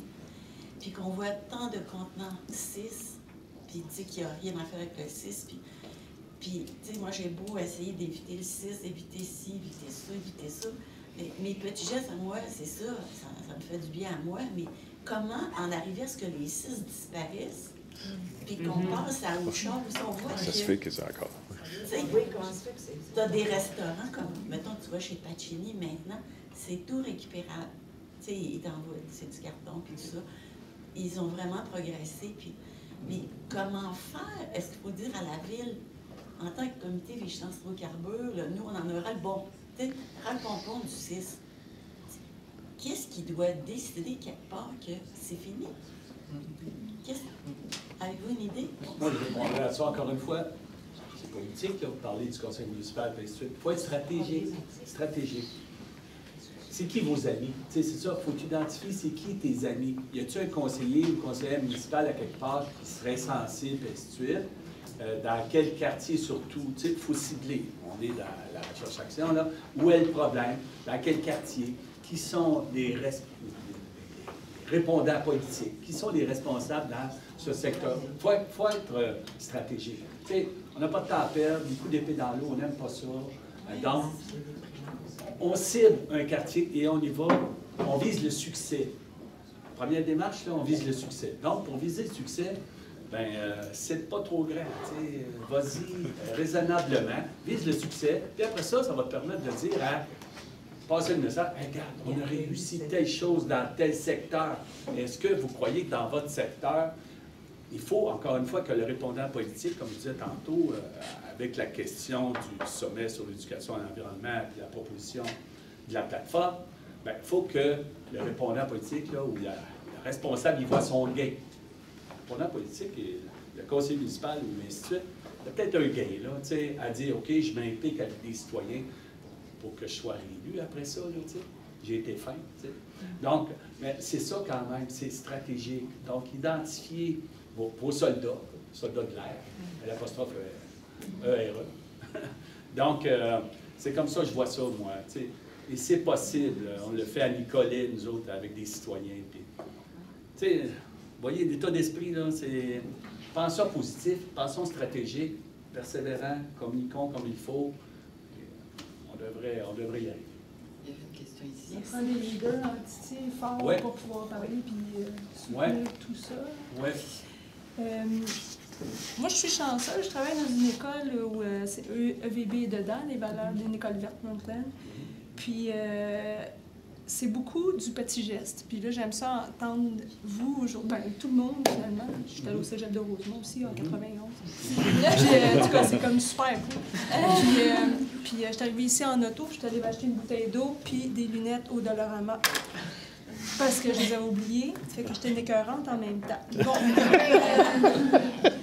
Je suis venue ici de mon propre chef, parce qu'en plus, je travaille juste 3 jours semaine à mon école. Puis, moi, ce que je voudrais savoir, si vous avez des exemples de ça, ça me plairait beaucoup. On fait beaucoup d'efforts à notre école pour que nos élèves puissent s'engager le plus possible dans toutes sortes de choses écologiques. On leur apprend même à faire de la nourriture. Nos élèves sont déficients intellectuels. Ils font de la cuisine, ils font de la récupération, ils travaillent à l'intérieur de l'école, ils ont des postes, ils ont des tâches, ils font des stages à l'extérieur, ils se mettent les mains dans les saletés parce qu'il n'y a pas personne d'autre qui veut le faire, mais eux autres, ils s'engagent, on les conduit là-dedans. Mais je vois qu'on arrive comme à une espèce de blocus, un peu comme madame quand elle va cogner chez sa madame, elle dit « Hey, nous autres, on fait de la récupération. » Non, il y a comme une étape après. Là. Comment ça que Dollarama est encore ouvert? Comment ça que je suis encore capable d'aller m'acheter une bouteille d'eau? Comment, tu sais, bon. Puis à notre école, c'est un peu la même chose. Puis vous avez parlé de politique, puis que tant qu'il n'y a pas un nom, une politique, des normes, des lois, puis tout ça, c'est difficile d'enlever le micro-geste, d'enlever le petit geste.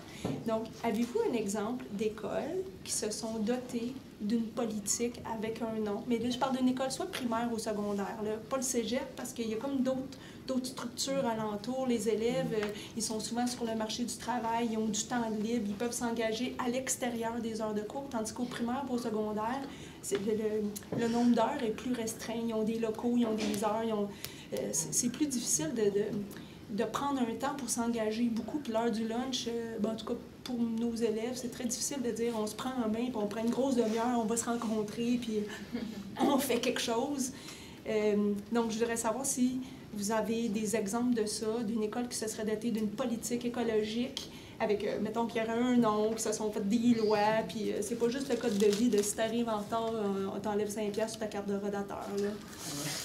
Si, étant donné qu'il y a 2 autres questions, on pourrait peut-être prendre 3 questions puis y répondre ensemble parce qu'il nous reste seulement quelques minutes, si ça ne vous dérange pas. OK, on va prendre l'autre question. Il y a une activité qui commence à midi aussi.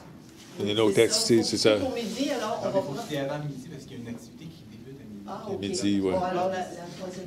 OK, donc je vais faire ça rapidement. Dans le fond, c'est une question qui vise surtout les propos de Claude. Tu as parlé comme quoi que c'est important d'associer le plaisir avec l'éducation relative à l'environnement. Puis, qu'est-ce que j'ai observé, moi, c'est qu'au primaire, secondaire, c'est présenté surtout de manière objective. C'est enseigné, puis on veut comprendre qu'est-ce que c'est l'environnement, mais ça ne pousse pas à l'action.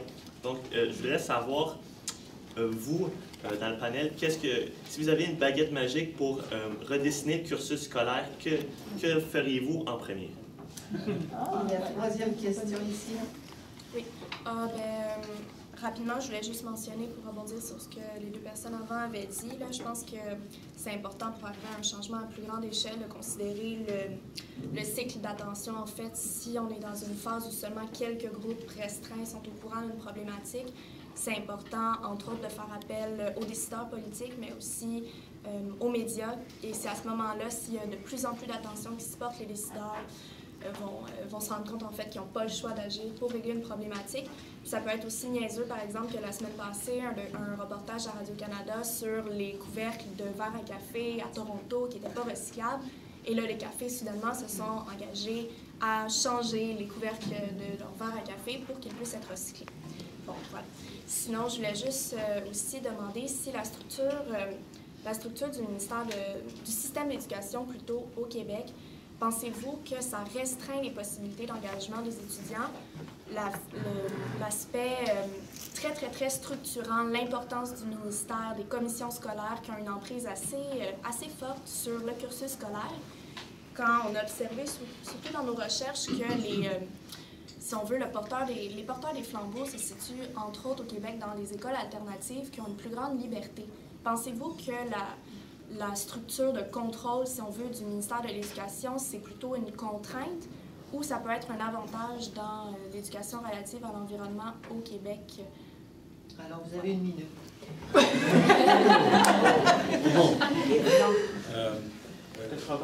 Oui, en fait, ce que je dirais pour que la situation change dans les écoles, il faudrait à un moment donné que le ministère considère que toute l'expertise qui est dans les ONG, ça a une énorme valeur.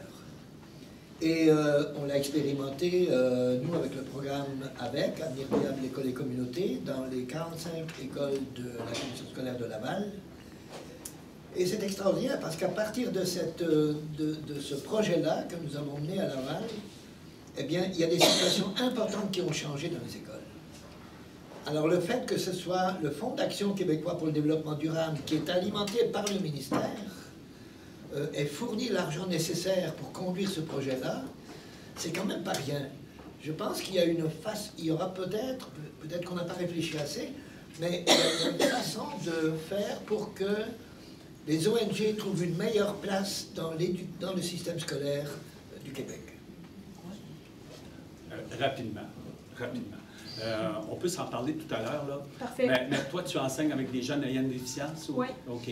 Nous, à Trois-Rivières, l'école secondaire Chavigny, c'est une école verte Brundtland, et on a expérimenté la recherche-action avec ces jeunes-là. Ça a été formidable. Le système de récupération qui a été mis en place par eux et tout ça, et reconnaissance sociale de ces jeunes-là versus les autres dits réguliers.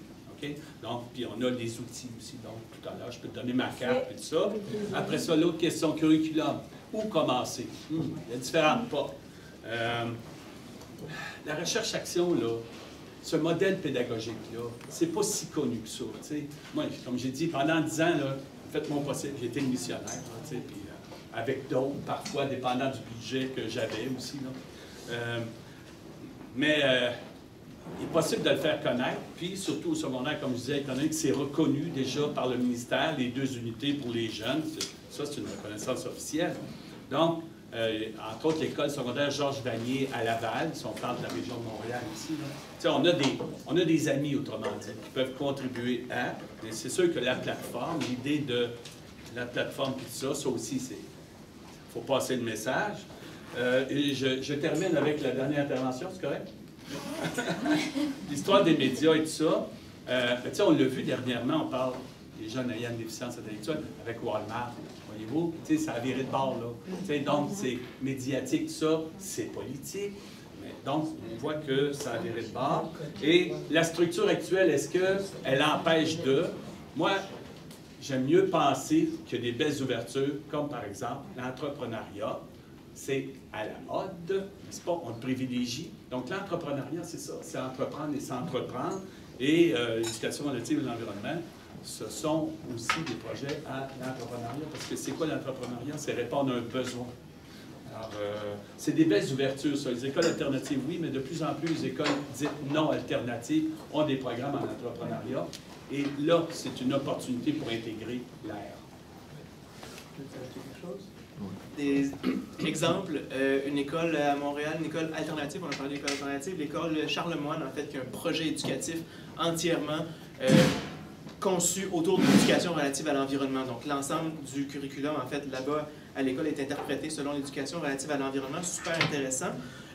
Récemment, en fait, avec l'idée de la réussite éducative dans les écoles, toutes les commissions scolaires et éventuellement les conseils d'établissement de chacune des écoles doivent revoir finalement leur projet éducatif.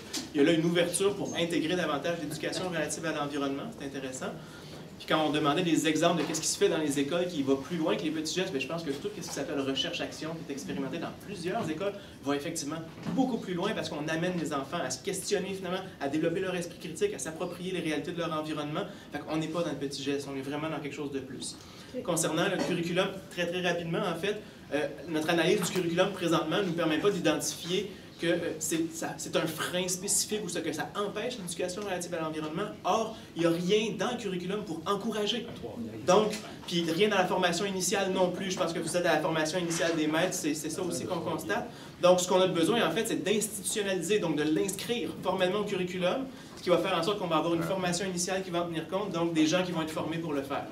Parce que présentement, on repose sur la bonne volonté puis l'énergie, en fait, des bénévoles, des gens qui veulent se dévouer en dehors d'un curriculum qui est déjà surchargé. C'est hallucinant. Oui, Claude, vous voulez rajouter? Moi, je peux pas m'empêcher de le dire. Tu sais, on parlait tantôt, c'est quoi l'impact sur les apprenants? Est-ce qu'ils vont adopter des comportements, puis ainsi de suite? Je veux dire quelque chose que je trouve vraiment, vraiment beau, là.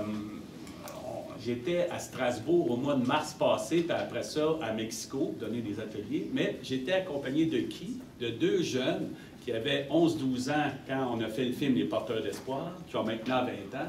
Donc, ces 2 jeunes-là m'ont accompagné. Puis, pour participer aux ateliers, ils étaient là comme pour témoigner de leur expérience. Qu'est-ce que ça leur avait donné, tout ça. Puis, on continue à garder contact. Puis, moi, c'est sûr que je vise la relève à mon OBNL, n'est-ce pas? Donc, j'aimerais bien que ces jeunes-là puissent continuer. Donc, je vous donne ça comme dernier message. Je trouve ça vraiment beau, là, que ces jeunes-là sont venus dire, ben voici ce que ça m'a donné, voici l'impact sur moi. Un message de participation, et je voulais dire que l'Assomption en transition est membre de la coalition de l'éducation à l'environnement. Et vous pouvez être membre de la coalition à titre individuel si ça vous intéresse. Et il faut prolonger cette réflexion-là et cette sensibilisation-là. Je vous invite au festival qui va avoir lieu samedi toute la journée, une projection de film très inspirante sur une initiative de ville en transition en Alsace. Et pour finir, une pensée d'une, je me souviens plus qui disait, il faut travailler plus fort pour régler les problèmes de notre crise. Là. Il faut travailler plus fort. On n'y échappera pas dans le plaisir.